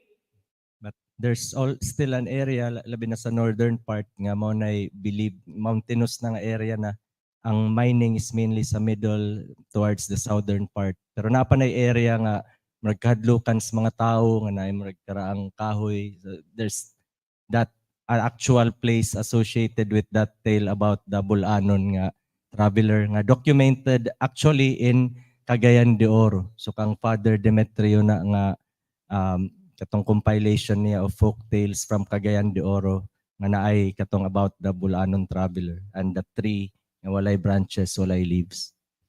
So actually, we had also an interview in our video on the 𝗖𝗄𝗄𝗃, the sticker story. We asked the DNR if what is happening to the daki tree, if it is already threatened or is it endangered. And he mentioned that the tree, the dakit is not endangered and it is not threatened because it is protected. So this belief that if you cut a dakit, it would bring the dakit would bring harm to you. There are actually, like, even in 𝗖𝗄𝗄𝗃 today, if there is it is believed that the dakit is the dwelling place, it is the home of the diwata. And if you cut a tree, if you cut a dakit, they have stories actually that the one who commanded, like a mayor or someone who wanted the tree cut, actually died after the tree was cut. So so those are the stories. So because of this belief that the dakit is not should not be cut because it is a dwelling place of a spirit. So that's why people are not cutting it. So until now, it is not endangered. So there are many trees. In 𝗖𝗄𝗄𝗃, there are so many daki trees. And usually the healers would cook their medicine near a daki tree. So the question from so what is this mining? So is that tree the one who the from Cagayan de Oro who saw the Bulanon who went to Humunhon? The tree in the middle of the island, was it a dakit or it was not described? What tree was it? Old tree lang, walay An old tree, specification. but not mentioned what kind of Very tree. big tree. So there is a question from Farina Sanchez. Has any person gone in this enchanted city and lived to tell the tale? There are actually a lot of mga tales, even sa Facebook and they would swear nga nahitabo gyud siya nga they were in a house for a few hours. Kanya naapoy mga tao nga nangita nila nga mag noise barrage man na kung naay mawala. But pero dito ni sa biliran, not necessarily sa biringan, but after a few hours nabalik ra siya in a place next to a tree. So those kinds of stories are prevalent in the Visayas, at least. So so this we will read your questions later. Other questions, we hope nga di ni malubong. So we would ask Dr. George regarding the colonial. What are the possible pre-colonial roots of the Biringan city legend? Okay, can I have the slide, please? Okay, so this is a map showing some of the names sa mga diwata nga well known in the early Spanish chronicles. So I mentioned already Makapatag, who was based in the island nga gilandingan nila Magellan, but there are other variations. So in the West Visayan nga folklore na ay god called Makaptan nga kung tanaw nimo ang description, storm god pud siya nga from heaven munaog siya, which is possibly a derivation lang, another version ni Makaptan. Kay Makaptan is associated with Mount Madjaas, so the highest nga mountain dito sa Panay, and I think second only to Kanlaon ang iyang height. But if you look at the map, tanaw nimo ang path sa Yolanda, mao gihapon. So murag humonhon diretso sa Madyaas. So it's possible nga makapatag a typhoon god is another version ni makaptan the storm god nga munaog didto sa Mount Madyaas. And of course, as we saw earlier, laon, malaon, lalahon, or inilaon, fertility harvest goddess nga mama kono ni makapatag. And there's also si Linog, Inok in the sources. So sa 1950s, Enoch na siya, giant na lang ang tawag, pero in the early Spanish period, he was known as a diwata, the god of earthquakes, which is still the name, Linog, we call earthquakes today. Nga siya ang nagmari sa first man and woman. Kaya katong first woman, she was trying to decide whether to marry her sibling. Kaya di ba ni gawas man to sila from a piece of bamboo or katong lubi. So decision maker ang babae, consult sila sa fish, sa mga birds. Kanya ang last nila gi-consult si Linok nga matuniingon nga wa pa may tao sa kalibutan, so okay ra na nga minyuan nimo ang imong igsuon. And their first child was known as I think Samar, or ang isa ka child was called Samar, the other child was called Cebu. So the names of these islands, one where we are now, the other sa Biringan. So ang akong hypothesis ana nga Linog might have been based in Leyte, unya katong first man and woman, or at least this area nga kay ang fault line sa Visayas ang pinaka lawom kay diha man sa Leyte nga fault. So the argument nako is that Biringan City is the abode of another god mentioned in Alcina's account, which is si Badadom, or the happy one. Okay. As mentioned by Ferdinand Blumentritt, katong best friend ni Rizal, a lot of the Malay nations kuno sa Indonesia, at least in the 1890s, kay they have a belief nga ang ilang afterlife, ang ilang paradise, ilang sort of heaven, kay naa sa isa ka forest. And Biringan City is also in a kanamurag mga mangrove area, di ba, sa may river mouth nga area. And sa Indonesia pud kuno, like the Visayans and the Igorots, according to Blumentritt, napud sila believe nga ang mga souls of the deceased go to certain islands and mountains. So mo to nga ma-argue nato nga ang Kanlaon, city of Engkantos, perhaps it's a one example of this. Moadto sila mountain or islands, perhaps like Humunhon, di ba, as we saw earlier. And forest, perhaps mo na ang Gandara area where we have Biringan City at present. Pero interesting for the Cebuanos kay according to Luarca, so based ni siya sa Panay, he was writing in 1582. In Komendero ni siya, niingon siya nga ang mga warriors kung matay sila through violent means, madunggaban sila in battle or kaunog crocodile or maigo sila arrow, musaka sila to heaven by way of the rainbow.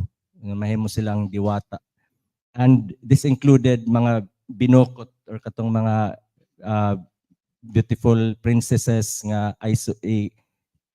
courtail sila, di sila makitaan sa uban kay they were considered very beautiful and very powerful nga mga women. So appeal pod sila sa mosaka kuno to heaven. But ang ordinary people kay they went below the ground.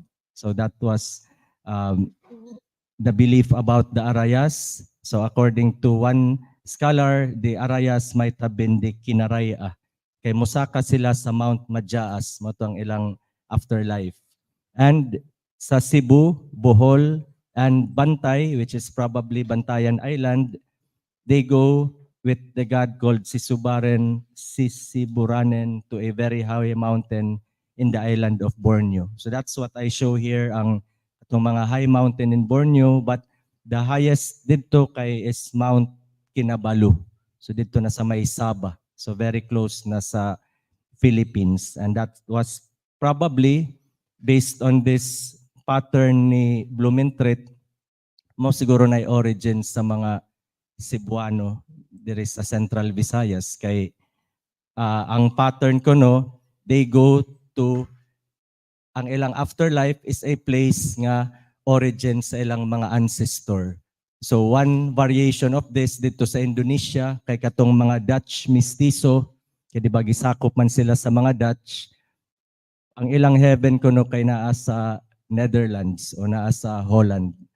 So kana we could perhaps hypothesize nga very recent lang ang pag-migrate sa mga taga Borneo diri sa Cebu Bohol nga area.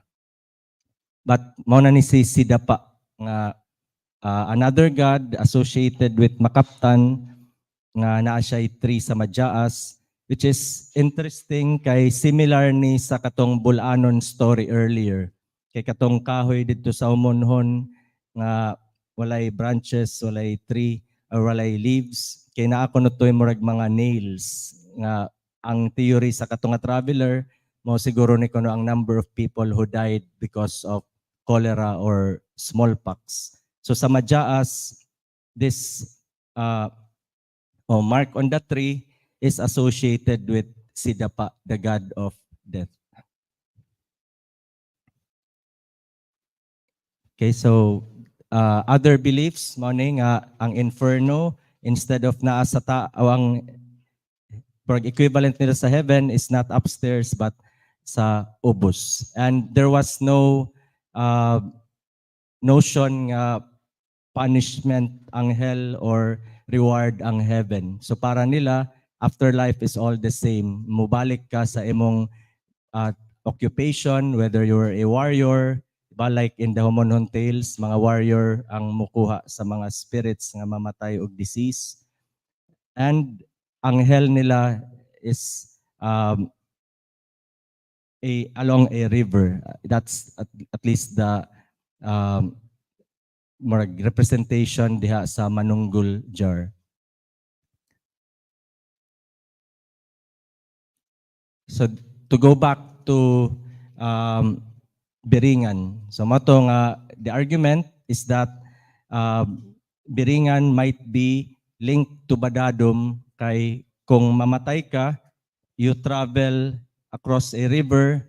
Unya, if you look at the location sa Biringan, it's usually portrayed as along the river or close to the mouth of a river. So sa realm ni Badadom, I think na-describe po ni in the previous Ingon Nato webinar, pag-abot sa soul of the deceased on board a boat, usually sa abuang account, si Magwayin ang magdala, ang uban there are other names mentioned, but si Badadom along with your departed ancestors ang mu-welcome nimo.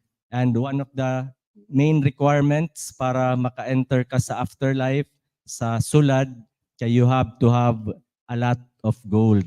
So mato nga ang mga Visayans kuno dili kuno to sila ganahan nga mapobre, kay kung wala sila gold, kung mamatay sila, they will not be granted entry dito sa afterlife. Dili sila tagdon ni Badadom and your apuhan. So mao kuno ni ang speech ni Badadom nga si Kuan good day ni si Pulak si George kay dagan man siya dala nga gold.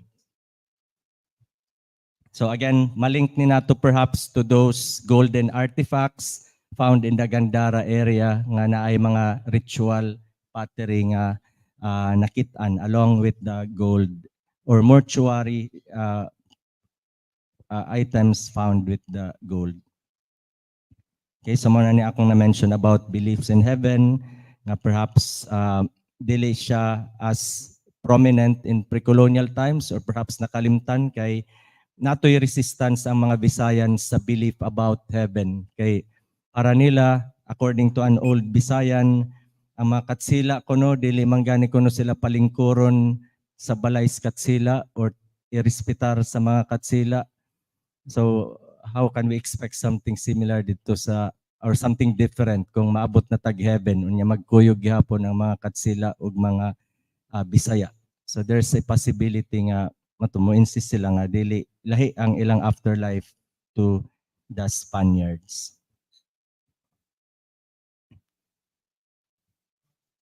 So daghang salamat to okay na ako audio. So daghang salamat to the discussion of Dr. George. So we would know that humunhon, sa humunhon ba to ang daghan o gold, no?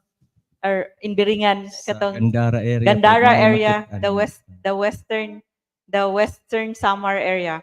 So these places, these sacred places that are said to be the dwelling place of the Diwata, are also the burial. Ang proposition ni Dr. George is that these are also the burial areas because our ancestors believed that the soul, the kalag, or the soul would actually the soul of the spirit of the dead would actually travel in, like, it would be put in a boat and it would travel from inside the cave where there is water. It would travel from Sulad, and Sulad is the place where it is not yet in paradise. So Saad is the equivalent of paradise, or that heaven. And then they should bring with them, there are so many requirements. So our ancestors believe that they should have things with them to bring, like clothes, like gold, and the gold is the most important. They would also bring food, the favorite food of their ancestors, also the dead, because so that is our discussion in Sulad Saad. That's last year, the same day today. And you look for it in our YouTube channel or at the Facebook page event, Sulad to Saad. So the ancient burial practices of the Visayan. So they believe that if you don't bring gold with you, or those who are alive, so your relatives, those who are left, and then won't put this gold or clothing or food to bring with in your when you there are two burial asa na?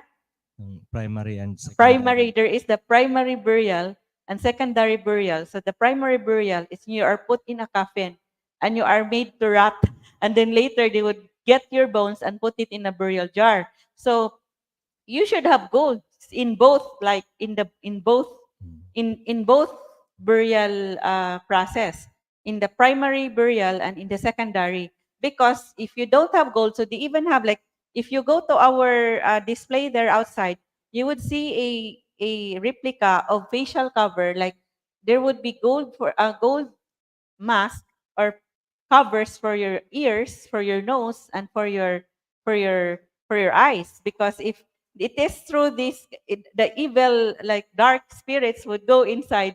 If because the gold is also like an amulet. So so even the lowest Visayan always had gold. So they bring gold everywhere because in case they die, they would have gold with them and it would be easy for them. For example, how about if the living would not be able to put gold in their coffin? So, and then if you don't follow the wishes, if you don't follow the prescriptions, they believe that if you don't follow the prescriptions and don't put these things at the dead, the dead would be angry with you and they will bring harm to the living if you don't follow this. So they have seen this gold in these places where the Ingonato or the enchanted cities are said to be, or asa ni dapit. So we have questions, Dr. George. So before I ask my next question, which is the the the, s- the second, I have two more questions. I have two more questions for Dr. George. From the audience. We have Farena Sanchez asking, is it do the deities or the diwata also live in Akasha aside from Dakit? Not Dakit or sure how Dalakit? long ang Acacia has been in the Philippines, but kanang uban like Nara, there's associations with the Ingon Nato and mga sa Tugas. Tugas. Yeah. So those Mulabe. kinds of Mulabe. I'm not sure about Acacia if it's recent ba. Oh, it's Akasha kono it's not an native. So, I'm not sure. I'm not sure if it is a native tree. We'll ask the DNR Sa akong makita ma'am kato ang mulabi, Mulabi, Lara, tugas. kaning baliti. Andakit. Nay, Yes, so according to one of our audience also, we daghan na po dakit diri, we call it dalakit. Also in Siquijor, it's called dalakit. In Cebu, it's dakit. We don't use the L, right? So dakit or dalakit, and it's balete in Luzon. So Blaze is asking, the Homonhon legend reminds me of the old wives' tale that if you have a lot of hair lice, that puto, then you will be taken spirited to a palace in the sky and never return. So this is a scary story. It is meant to scare the children, so to wash their hair so that they will not have puto, because if you have puto, you will be brought to the enchanted, that palace of the pwede po kuno mountain Ha? sa Tacloban, dadon ka sa Mount Danglay across the San Juanico Street. so you'll be brought to a mountain if you have puto. Put- So mauna ayaw gyud kinahanglan wash your hair good. So Blaze is also asking, were the Spanish not the ones who brought smallpox to the islands? Oh, actually, that's the possibility. It was 1596. Pero in the local belief system, they associated it sa diwata nga a sort of punishment for conversion. You have to go back to the diwata and the ancestors in order to stop getting these mga disasters or typhoons. So that was the belief. Typhoons and disease were believed to be punishment by angered nga mga diwata because of the presence sa mga missionary or mga Jesuits and so on. So the calamities were said to be a punishment because of the new religion, and also they also believe that you would be punished if you harm nature. So we would like you to know, pwede Michael. So we would like you to know that we have here at Pangras's bookshop these books.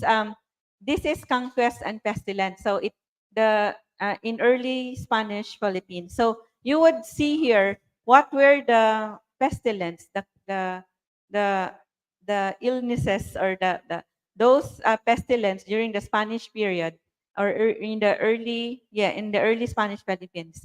So it's here. So but they did not mention about the diwata, only what the people experienced during the colonization period. So we have also this book, Reflection on Philippine Culture and Society, with an article in honor of William Henry Scott. William Henry Scott has studied also archival records regarding our history and culture in the Visayas and in the rest of the islands in the Philippines. So our next question for Dr. George is this: how is the legend of Biringan City linked to the social history of the Eastern Visayas during the colonial period? You mentioned that these enchanted cities became the inspiration of social movements or those who fought against the colonizers. So please tell us more about this, Dr. George. Okay, can I have the slide? So this is another map showing ang map of the Eastern Visayas. Kaya ang akong focus is still Biringan City, and the ones in yellow, in white circle are the mga enchanted cities in the area. So magwala na ako ma-appeal ang sa Cebu, but in Samar there are two nga well-known, not only Biringan City but also a place called 𝗚𝗲𝗄 City. Pero ang 𝗚𝗲𝗄 City is mainly sa northern and eastern part of Samar ang mga stories about this, pero very similar gihapon sa Biringan ang mga tales. While in Panamaw, which is volcanic, just like Canlaon, nagyapon ay associated nga murag diwata kind figure si Maria Benita, which has a parallel sa Cebu, ang katong sa Maria Cacao nga legend, ang sa Argao nga sa Mount Lantoy pod ang area nga enchanted. But Panamaw is associated with a city of Engkantos, mga diingon nato. And in Leyte, it's along a river mouth gihapon, just like the Biringan area nga legend, Tagurabong. So it's a mangrove nga area. According to an old informant in the 1990s, mga 96-year-old na to siya, ingon siya winaray nga syudad kuno ini hadto. So in the past, it was believed to be a city, ang kaning Tagurabong, but it's actually just a mangrove area close to the river mouth, just like in the Gandara area. And in Buho, the one I mentioned earlier, nga na ay association with the Jesuits and also with abduction of people from spirits from Humonhon. Magnificent city pod ang tawag nila sa Buho Cave. Kay the caves in the past, mura pod na og baliti, nga murag portal pod siya to the afterlife. Ang katong travel nimo to Sulad, in some versions of these tales about the afterlife, kay moagi ka og cave to Sulad or to Saad.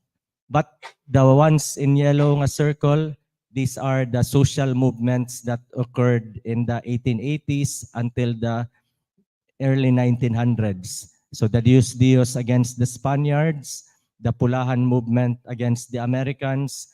Pero if you look at the membership, the leadership, kay very similar lang. A lot of the Dios Dios leaders became Pulahan leaders later on. And there is a connection between the areas where the Dios Dios and Pulahan emerged with a movement nga based dito sa Biliran Island where Panamaw Mountain is located. So Padre Gaspar movement na siya in the 1700s nga may pagka-millenarian pod nga mo believe sila nga end of the world na they have to join these organizations, these churches, kani nga mga Santo Papa nila kay there will be a great flood and the only area that will be safe are these enchanted cities that will emerge. So na ako no'y muguwa nga mga city where the faithful who are loyal to these local nga mga pope, local nga mga churches, kay they will be saved. And interestingly, a lot of these cities like Ciudad de Samariños, Ciudad de Cadiz, in the Tarangnan, Gandara area, kay they were believed to be located close to where Biringan City is believed to be located today. So there is an apparent link nga sa may coastal mangrove river area ang kaning mga prophecies of the millenarian cult leaders in the late 1800s, early 1900s. So going to the gold nga association sa Biringan, there was that pronouncement by a aspiring king. Kay dili lang pope ang kaninga mga cult, naapod sila yung mga persons claiming to be the future king nga mo replace sa Spanish king, pero Bisaya na ang ilang mahimong hadi.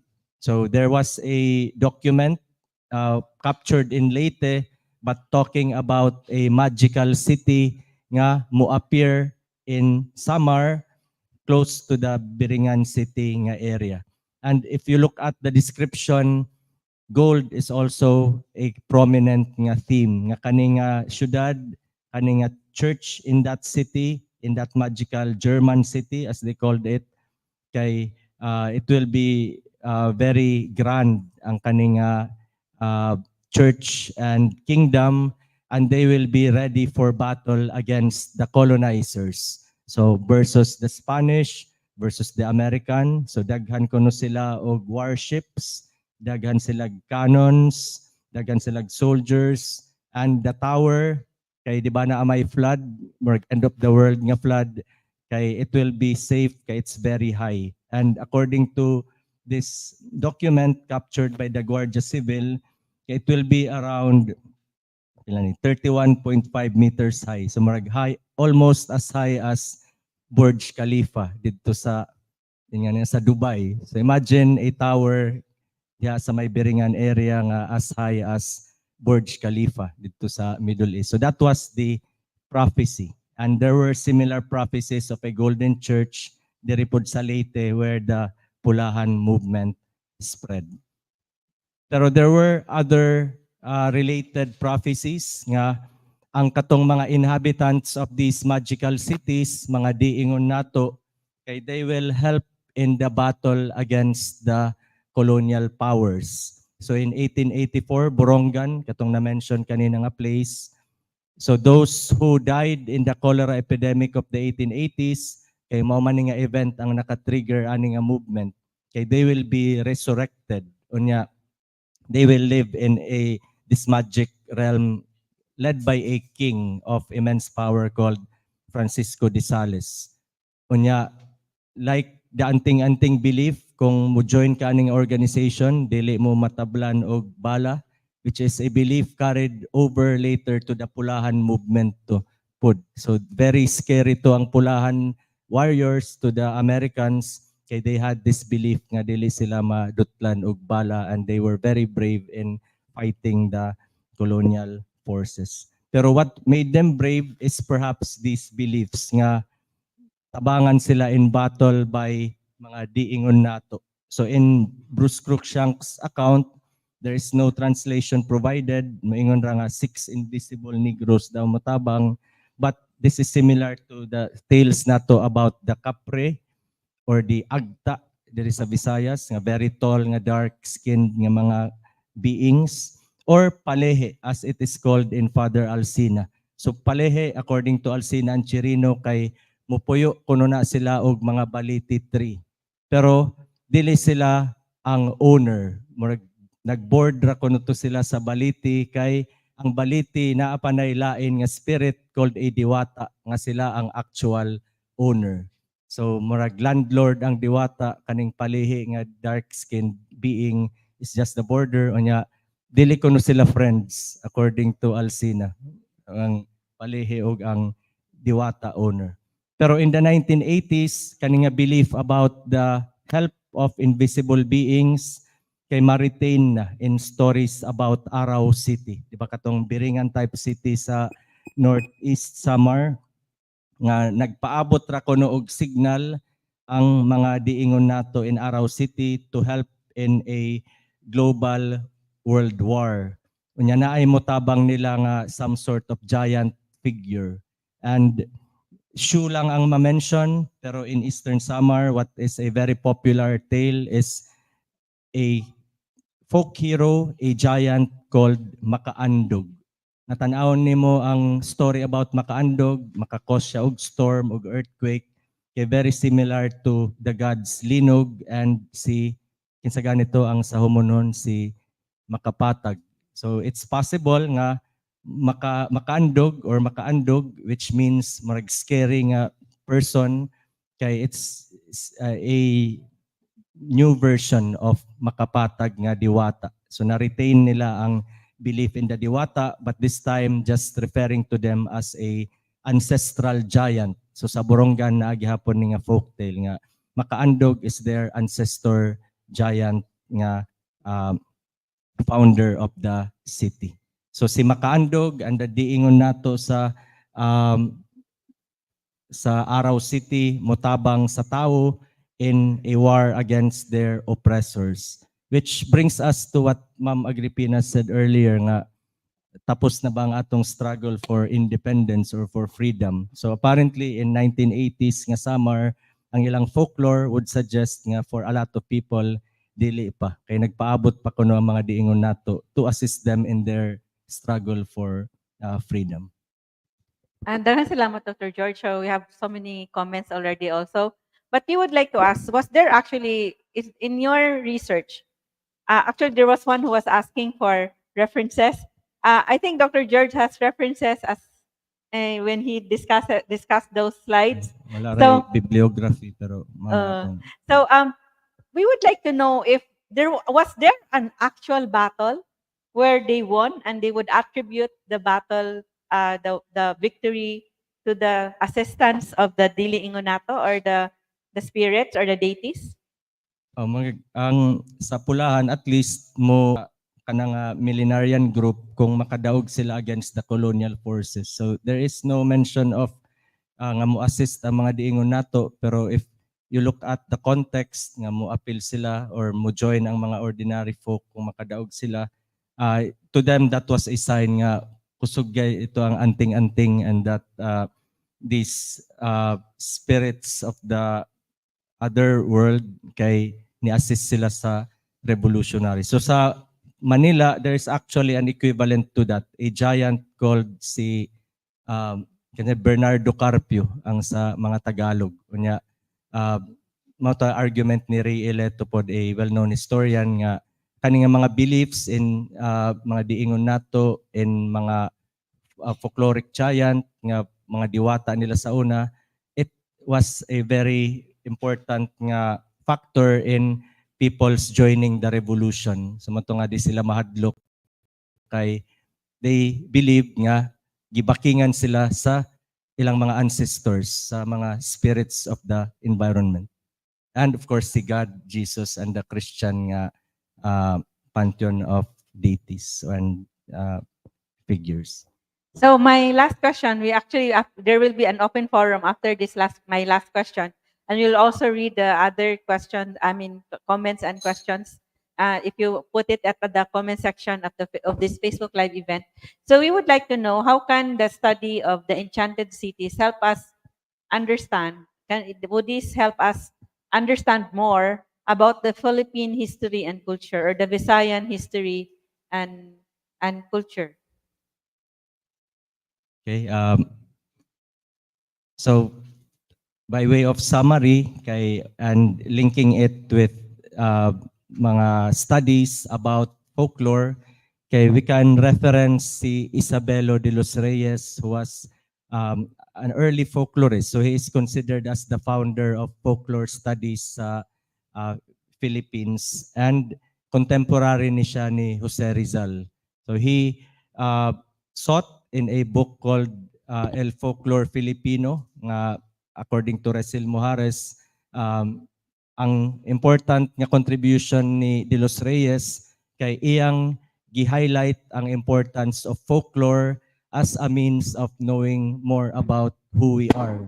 Kaya di ba ang Filipinos, labi na ang atong ancestors, wala man kayo to sila yung mga writing cultures. They did not keep diaries, wala sila yung mga detailed written accounts about their lives.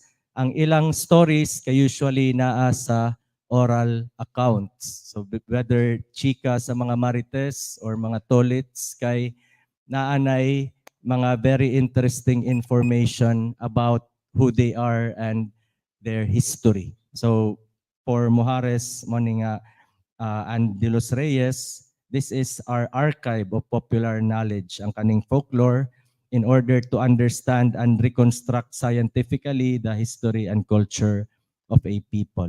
So sa local and national history, what can we learn about the folk tales nga atong nakit-an?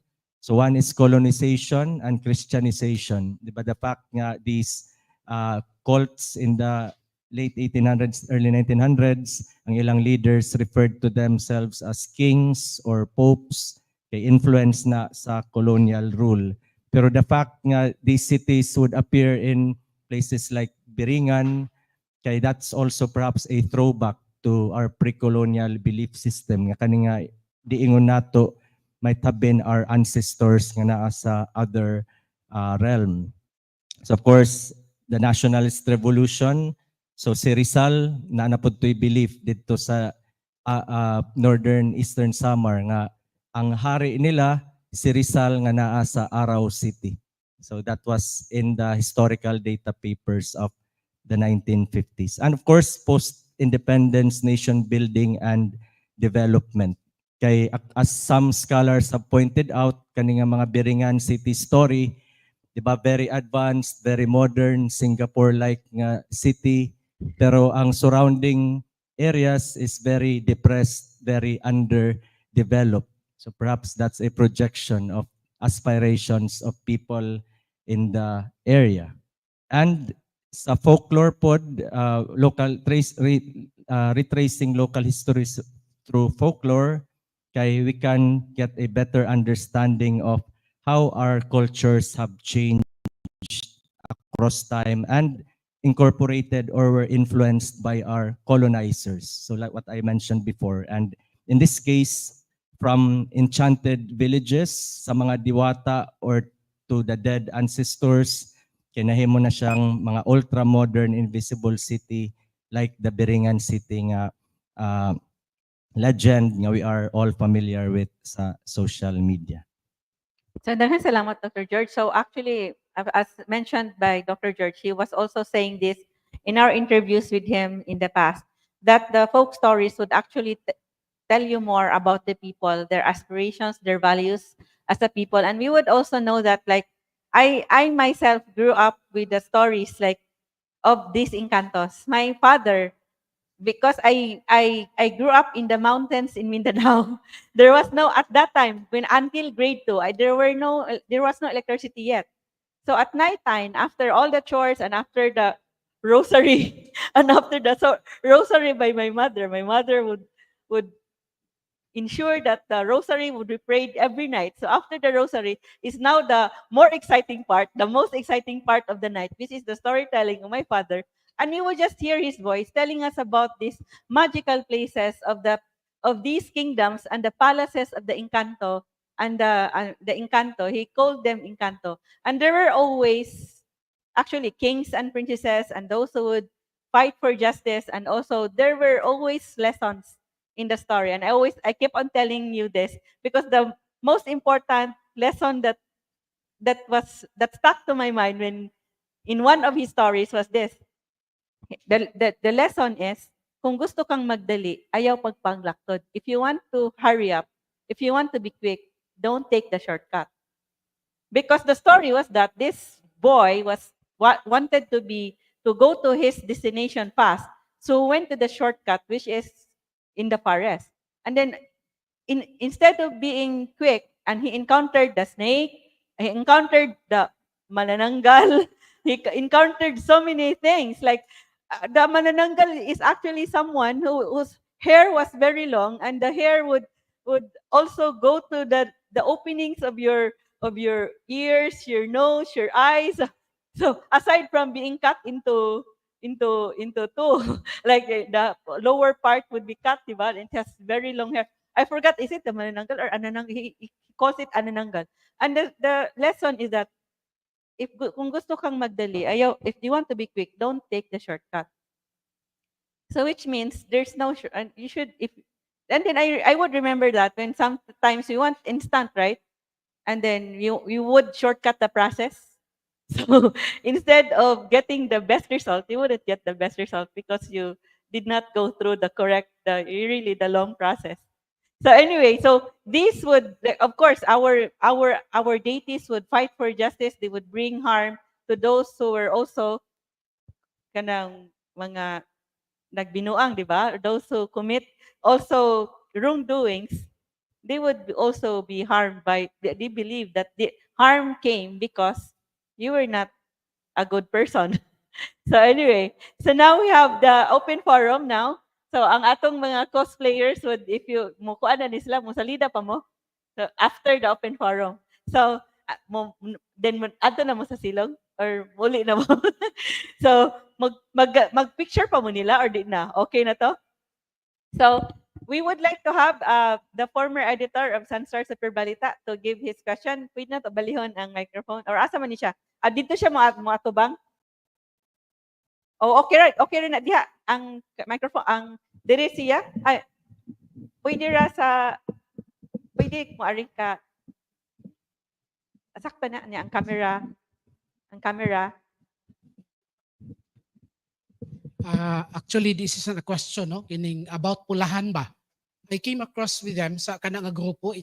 Introduce yourself, sa introduce. Yeah, I am Roger Valiana, di kuan lang kanang former editor-in-chief of Super Balita Cebu. So retired earlier, so consultant na lang ko. I'm still involved with the operations, ginagmay na lang. I chose to retire earlier for to enjoy life. Anyway, I was involved in the sa Osaka movement, no? In the 80s and early 90s, I came across anang grupo nga Pulahan in Negros. But ang context nila is modern na. Kung sa una, nagkuhan sila mga diwata, di karon Christ na ang ilahang gihimo nga anting-anting, na sila mga habak. And unfortunately, they were organized by the landlords sa Negros Oriental. And they were used against rape NPA rebels. Ang kadi sa mga NPA pod nga mga tutuhon kayo sa bukid, mahadlo kayo nila. They were only armed with bolos, no? Kanang mga pinuti, mga managa ng NPA nga armed o kanang firearms. So I don't know, until now, I still heard nga naalang gyapon ni, they still exist sa Negros karong mga panahon na. O, kanang mo nang nakuan kong pulahan, karaan na di kayo ni. But sa context, in the modern context na to, Jesus Christ na ang ilang gihimong kanang murag silbi anting-anting, maghabak ni sila, nga naay patik, naay mga panapton, nga naay dagway ni Jesus Christ. Yeah. Pero bisag kato nga time, sir, mga early 1900s, 1800s, mag Jesus Christ gapon tong ilang isa ka. Mao ba? So nagsagol siya na pre-colonial, na mga diingon nato, but Jesus Christ po ang ilang mag isa ka main nga source of power. Daan sila, na sila kanang ritual, kanang tigbas-tigbason, kanika, pinuti gamiton, sundang ang gamiton. Yeah, they were, kanang brave jud kaayo ba? Nabang even di kanang mga armado nga, kanang pusil, they are so afraid of them, kay isog mong gid kayo sila. And then, doon na sila offshoot nga, we call them greenan. Green pod na ilang ikuan pod. I don't know, naaba na sa kuhan sa karaan, but pulahan o greenan na sila nga grupo. They are all in Negros Oriental. And we still see that also in Sa Siquijor. Mindanao, Yung daghan Siquijor. po. Katong sa time ni Cory, katong against po sa NPA, mato sila na yung militia po sa Itong tad-tad. Tad-tad, related. Mga more on from Western Visayas to ang kaning Ilaga, related gapon na sa mga Ilaga. And sa Negros, what's interesting, kay katong ilang Santo Papa sa una, si Papa Issue, yan nagani na sa Google ang iyang picture, nga marag Santo Papa yun iyang attire. Pero ang ilang base was Mount Canlaon, nga, di ba, na City of Encanto, nga, link kang Malaon, nga diwata. Pero nasagulan na sila og Christian, kay bisag sa Samar Leyte, ang ilang uniformato na anay cross, nga, naka-red sila. Pero they are all interconnected gihapon. So dahil salamat to Roger Valiena, the former editor of Sunstar Super Balita. We have another question from Iskerion. Is it Iskerion? Iskerion. Yes. I'm Iskerion Prieto. First, I travel a lot of places, observing also the culture of the different places. Now, just to add with the Pulahan, actually it happened over there in Pangantukan, Bukidnon, when the Pulahan attacked the military. And you can see, they say that they could not be penetrated by any bullet. And the military shoot them, and one by one, they fell. They fell Nagan na sa YouTube, sir. Okay, you can see that in YouTube. Okay. Video nila. Okay. Na-video na siya, ma'am. year Na-video 2000 na siya. Nga ang mga Pulahan ni attacks military. Pero lahi ng name, sir, di ba? Okay. Then, another thing that I will have to add is the baliti tree. Because nowadays, people are afraid of what a baliti tree. So whenever they see a baliti, they try, no, to evade the baliti tree. But for us, in fact, I am now planting baliti trees because baliti is very important to our biodiversity. Baliti bears a lot of fruits for the birds to feed. Okay? Very important ang baliti. And when it comes to dealing with baliti, I noticed that every person who will see a full-grown tree, they will always say it is baliti. They could not identify what a baliti tree. So maybe some will say that those plants in front of the city hall is baliti, but most of them say it is rubber tree. No, that is not a rubber tree. That is a ficus tree because rubber tree is different. Okay? Different ang rubber tree. Even the one that is being sold during the pandemic, those plants with red leaves, that is not a rubber tree. So we have some misconceptions on our different trees. And trees are really very important to us, especially the baliti tree. So this time, our group, the Philippine native tree enthusiasts, we keep on, okay, spreading the native trees to include the baliti. Okay? So baliti is really very important to us. It is not something that we have to avoid when we will walk on those places with baliti. We have to enjoy. Because when I was still living in the forest, we hunt birds like kalaw, those big birds.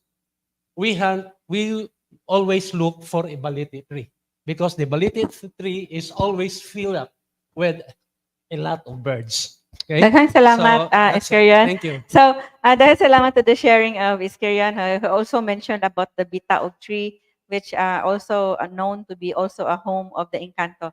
So there is this question from Banet Colmenares, but before that, I would like to show you that here at Pangrasss, we have also amulets that so we found that the amulets now already bears the amulets already has the images of already the religious images.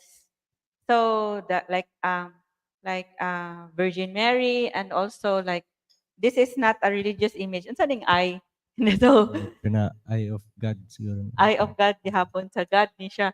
So we have this here at our Sinugatan Gift from Cebu because we displayed this at our Galleria Independencia, and someone was a journalist was telling us nga, can there be this are there amulets also that can be sold? So we got this. So it's also displayed at our Sinugatan Gifts from Cebu, and we also have these books on our heroes in the revolution against Spain. So Arenas of Conspiracy and Rebellion by Dr. Michael Colonnade, and we also have the Leon Quilat, the untold story of the 1898 revolution. So I would like to read, if na walay question from on-site, na pa? So sige, please introduce yourself. And then please give your question. Pila ka minutes atong kuan? 1 minute ra no? Ang question or reaction. Please go to the microphone. Introduce yourself. Hello, my name is Caroline Bicalit from CITU. My question is, can you tell more about the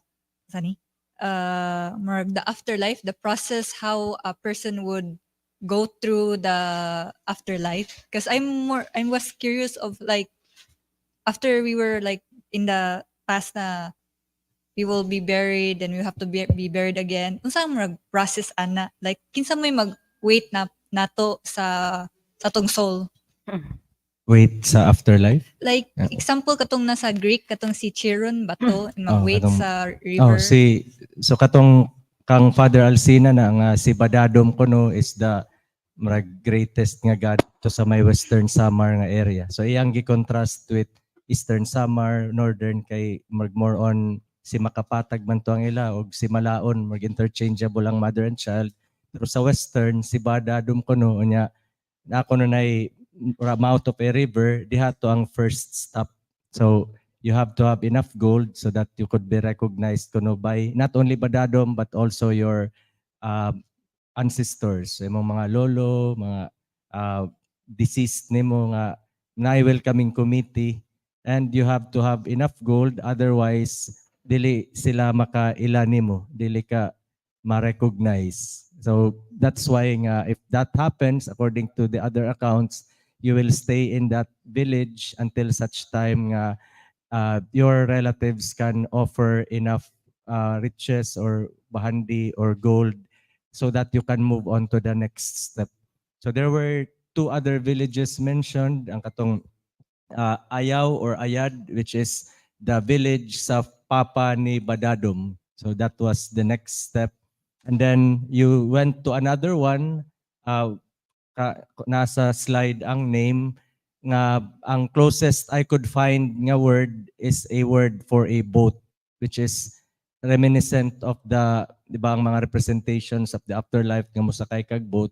Apparently the last village nimo is also named after a boat, pero there you will retain your previous occupation. So kung warrior ka, maritime raider, slave raider, you will go back to that occupation. If you're a farmer, you go back to farming. If you're a woman nga weaver, you will go back to weaving. Kanya, according to Alcina and some others, that cycle will repeat 9 times. And each time you will grow smaller kono, until such time nga you were the size of a butil ng bigas o kanang grain of rice. So mao na yung last step. So marag na I believe in reincarnation nga may pagka-cyclical, which can be argued nga perhaps influenced by Hinduism, pero na ay local nga marag touches. Then unsa buhaton sa katong mga gamay? So according to Alcina, iya pang gikulit ang mga tigulang nga Bisaya, di na sila katubag. Kay mag-na-Christianize naman sila at that time. So Alcina magma-frustrate pod siya kay he wanted to know more, but the old Visayans could no longer answer. Kay perhaps dugay na pod sila na Christianize, the ancient beliefs nila, they either forgot or they deliberately hid from the missionaries. Kay part sa ilang resistance po. Okay. So dahil salamat. What's your name again? Caroline Kalit. Caroline, what's your course? Multimedia arts. Thank you, Caroline. Caroline, daghang salamat for your question. So we have this comment by Vanette Colmenares. Vanette, from where you are in the Philippines or in the world? So is Vanette here? So the history of these myths, legends, and beliefs are fascinating and colorful, but that's just it, history of their beliefs and the spirit world. What do you think about the impact of the latest technology and knowledge we know today? I'm asking because when I was a little girl, half a century ago, my grandma would say she is more afraid of the real thieves than the spirits lurking in the field. So that's the comment from Vanette. Vanette. And then Queenie Jane is asking, are there mythical creatures here in Cebu and Cebu province? Dagan, very similar lang to other parts of the Visayas, and they are mentioned na by Ma'am A. So it's the same. Actually, the ungo, the diwata, the encanto, Maria Cacao, agta, those are all like, it's the same in the Visayas. It's more or less the same, right? In the And Visayas. also partly sa Mindanao po. In Visayas and similar, Mindanao. labi na dagag migrants nga areas sa Mindanao, similar gapon. So Jennifer is asking, I would like to ask the books and references cited in this talk. Alcina, Sa slides. Chirino, nasa slides. If you would, so you go back to, so we have Sweetie. So from the Slow Food Ugbo to give the question. Hello, good afternoon. So I'm Sweetie of Slow Food Sugbo. I'm also a member of Visayas Native Tree Enthusiasts. So I just like to kanang i-clarify lang ako ba kay as a member of Native Tree groups, Native Tree advocates, it has been mentioned that there are plants nga psychedelic, like ang mga flowers nila. So kanang one of the talks that we had with our members, so unang panahon daw, ug mamulak ning mga like dita, kung sa itong mga klase sa kahoy, na siya hallucinogenic effect ang iyang baho or fragrance sa bulak. Then makakause siya og mga hallucination in which diha daw nag-start ang ato ang mga mythical figures nga which we named Tambaluslos, Agta, unsa pa na siya din ha. So i-clarify lang na ako if is it really true? Yes, ma'am. Actually, ang dita, it's mentioned in a lot of the sources po. And apparently, but this is ang akong father ang makahatag additional context ani nga ang mga babaylan magdita to ang ilang gamiton nga para sa rituals nila. So maghimuon nila as a sort of incense kay katong mag-trance sila. So it's possible nga what you said nga hallucinate. So that is part of the effect sa mga babaylan who perform these pag-anito ritual as they were called. So ang anito nga word was used not as matoy equivalent sa diwata sa Tagalog, but pag-anito is the term there is sa Visayas for the rituals performed by these babaylans or asog. So again, ang dita was a sort of incense. But akong father pod na siya nakitaan nga mga inscriptions sa mga old pottery. There is at least one sherd nga naay reference to, if I'm not mistaken, dita nga as a part of the ritual nila nga masaniban kuno ang babaylan by the spirits, either ancestors or mga diwata.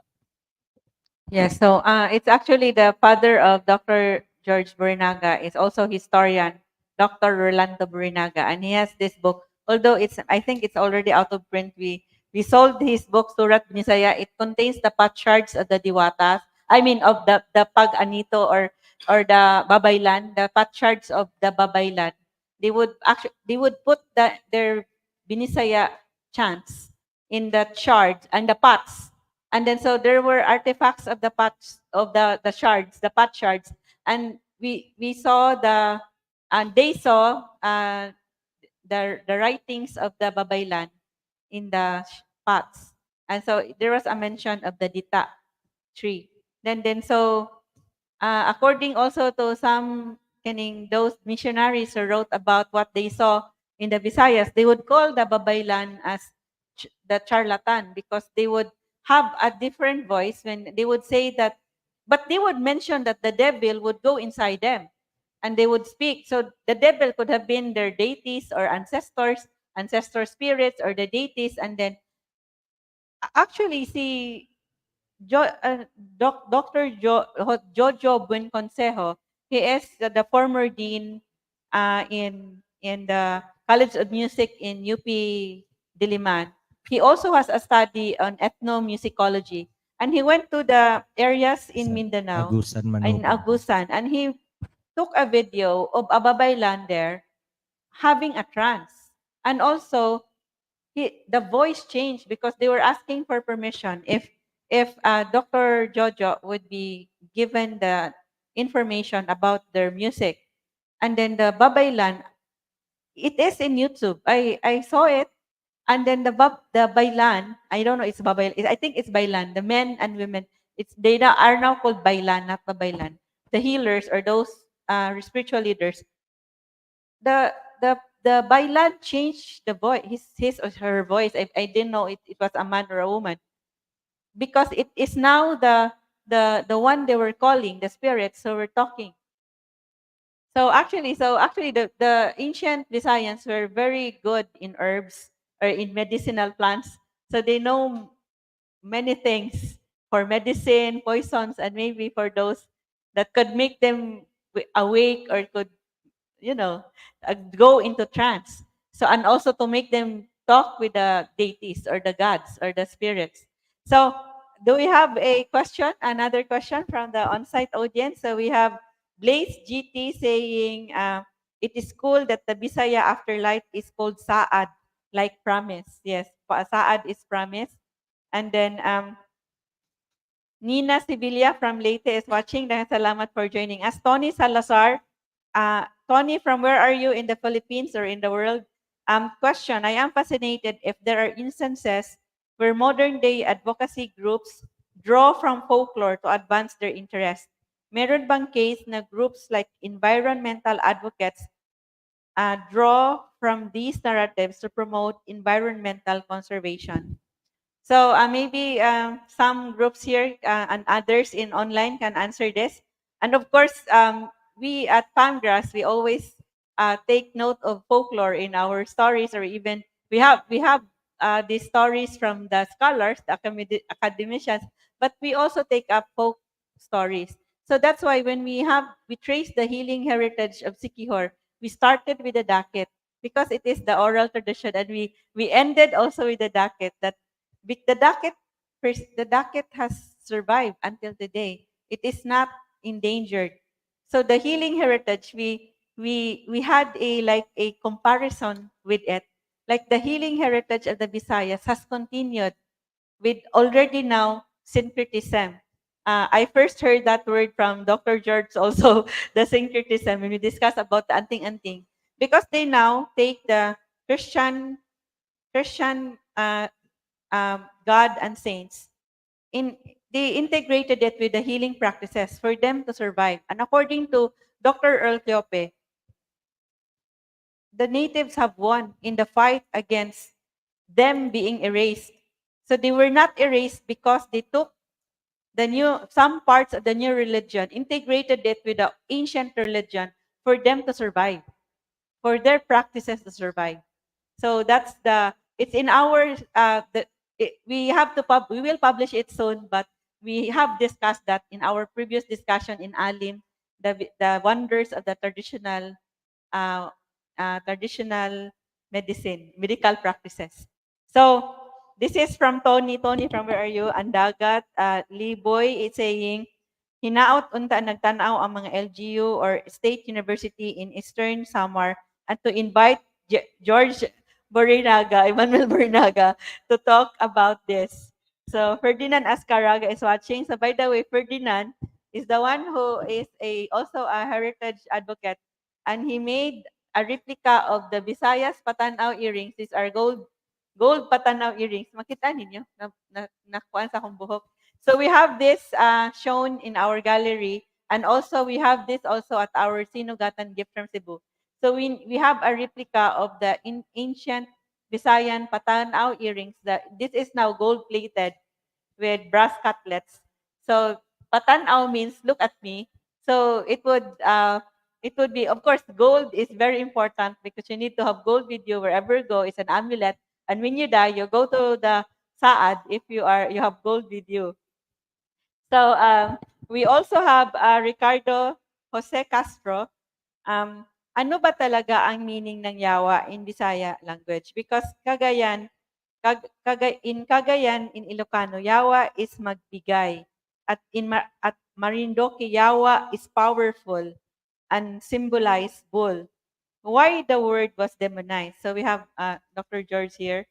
Please show.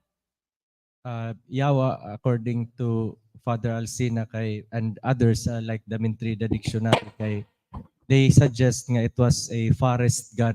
So naay diwata dito sa forest, known as Yawa, or it could have been a generic name, pero since that was the intention of the Spaniards to try to demonize ang spirit world, so ila tong gikuha this common name for gods or diwatas in the forest, and that became the negative word for the demon. Kay ang mga tao extract sila resources dito man sa forest, and ang pananghiran nila was a god diwata called Yawa. So perhaps that's the origin of how that became the generic word for a demon or devil according to the Spaniards. So the Spaniards made it a point to now translate the word devil into Yawa. So Yawa, which was a diwata of the forest or a deity of the forest, is now Yawa is now the translation for demon. Just to add, ang Yawa was associated also with wild boars. So kung makakita mo kanang Studio Ghibli nga mga movie nila nga wild boar. So ang sa Visayas, the Yawa was the owner or ang katong nagtag-iya sa mga wild boar. So if they hunted for wild game, mananghid sila, maghimo sila pagyawa ritual as it was called. So si Father Alcina ang nag-document ani. Although ang kuan lang sa Samar kay male ang pagka-describe ni Father Alcina, whereas sa Western Visayas mato natoy argument nga female kuno ang yawa dito sa Western. So Rachel is saying magandang hapon from Taguig City and Pateros. Joven Martinez, is there a connection between the mythical creatures and the environment? Is there more? Are there more mythical creatures that can be connected to the environment aside from makapatag? So muna to ang ganina nga ang mga kahoy, ang mga mountains, even the locust, ang kanang mga wild animals, they are all associated with mga diwata or mga diingon nato. So ang environment, it was believed to be inhabited by various kinds of spirits nga kung mag-offer ka, they can be favorable to you. Muhatag sila sa blessing. But if they are angered, sila to'y mo punish either through disease like the ancestors could or mga disasters like typhoons, earthquakes, and so on. So we will entertain one more question and we'll have the trivia quiz with exciting prizes. So if you listen to the discussion, we will have 3 questions, one for the on-site audience, second from the online audience, third is for everyone, but you will answer through the comment section of the Facebook Live event. So you go to the Facebook Live event and prepare your Wi-Fi so that you can answer the question and to get an exciting prize. Di ba what's that your name, Ani? You won, right? Did you claim already? Not yet? Sila dili. Ha? Ang sa to imong kan?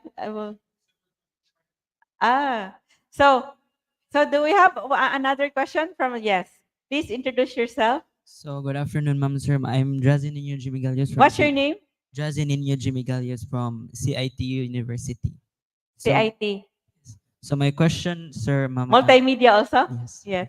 So, di ba ang mythical creatures kay under siya sa folklore or sa kanang diingon ato. So, ako question to clarify lang, sir, nga how can you differentiate a mythical creature, like unsay characteristic niya matawag siya nga mythical creature, sir? Well, ang term lang ang mythical, in English na ang diingon nato is the Bisaya nga version nga di ba magdili sila pareha, they are not human pero mythical. So maglahi na pod ng historya na nga ang connotation niya is that it is, di ba, not real or marag fiction, pero in English ra na nga marag borrowed nato nga word mythical creature, pero ang rough equivalent ana is na diingon nato.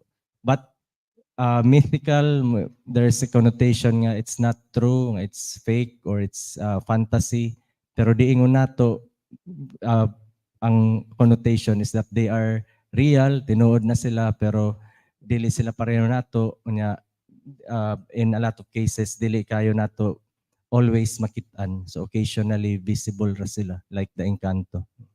Yes. So your name is Jessie? Drasen. Daghang salamat, Drasen. So usually we for example, our cosplay contest mythical creatures, we started this in 2017 or 2016 during our version of Halloween. So myth is usually from folklore. So other questions?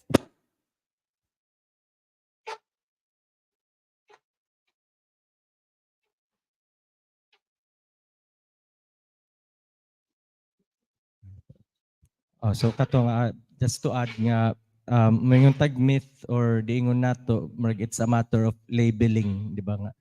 Kung in English, that would be the closest kay unsaon man nato pag-translate ang diingon nato or kanang mga di makitaan.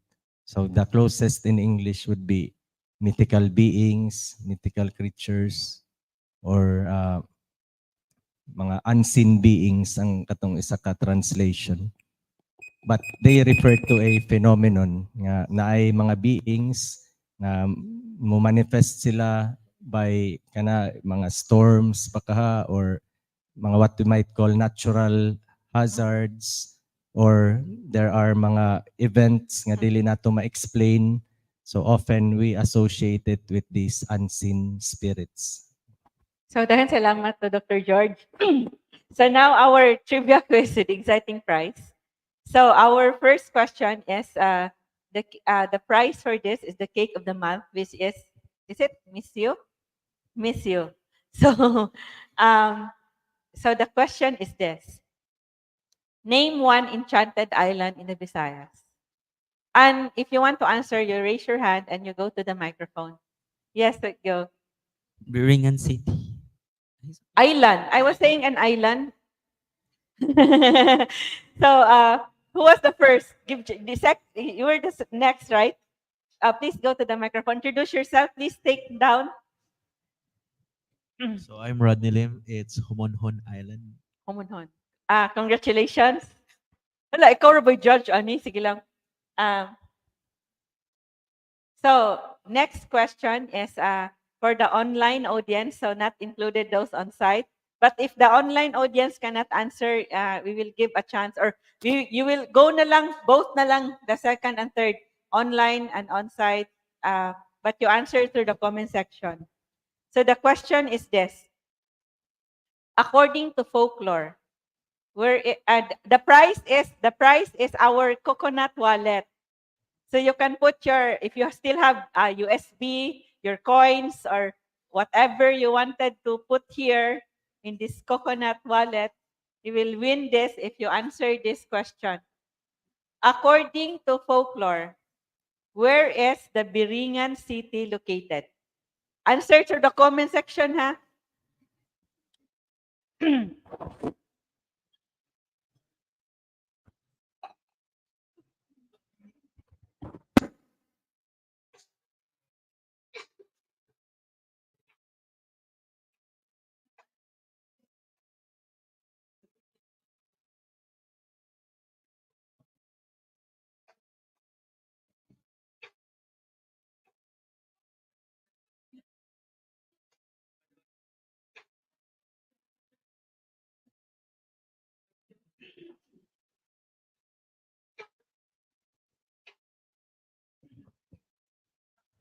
Okay, Queenie Jane answered Western Samar, which is correct.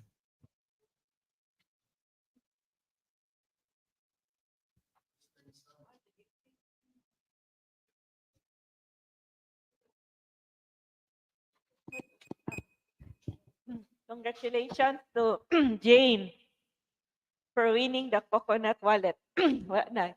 Wala. Asa na mga diingon nato diri. So next, the third question for the online and on-site audience.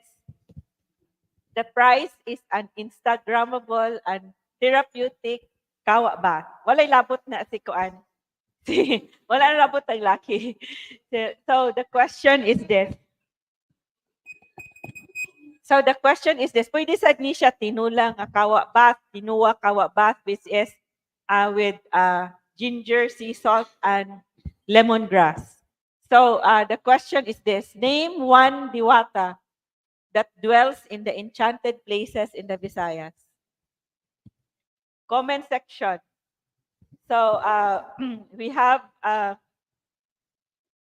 so Blaze actually also answered correctly in the first question, and then the last question is Gandara, and also Samar, which is the specific place is Western Samar. So Nafaren Sanchez answered Makapatag, and this is correct. Alan Laon is also correct. Maria Cacao is also correct for Cebu. Maria Cacao is correct, but the first one to answer is Nafaren Sanchez. And you win again an Instagrammable kawa bath. She already experienced the kawa bath. We will still put, the team still has to put actually the handrails in the kawa and the pool, and they're working on it. It took so long. So, Nafarin Sanchez, congratulations for winning again, for winning a kawa bath sa Ahulong Kawa. So we would like to invite you. So we'll have the closing words from our resource person. You can still talk to him after this if you have more questions. So we invite you to our next event, our Hulma, the senior high school students poetry reading, and other events. So daghang salamat. So we have the closing words. I'd like to thank Ma'am Agripina for again inviting me to be part of this webinar and for allowing me to share ang akong research with your viewers. Thank you, ma'am.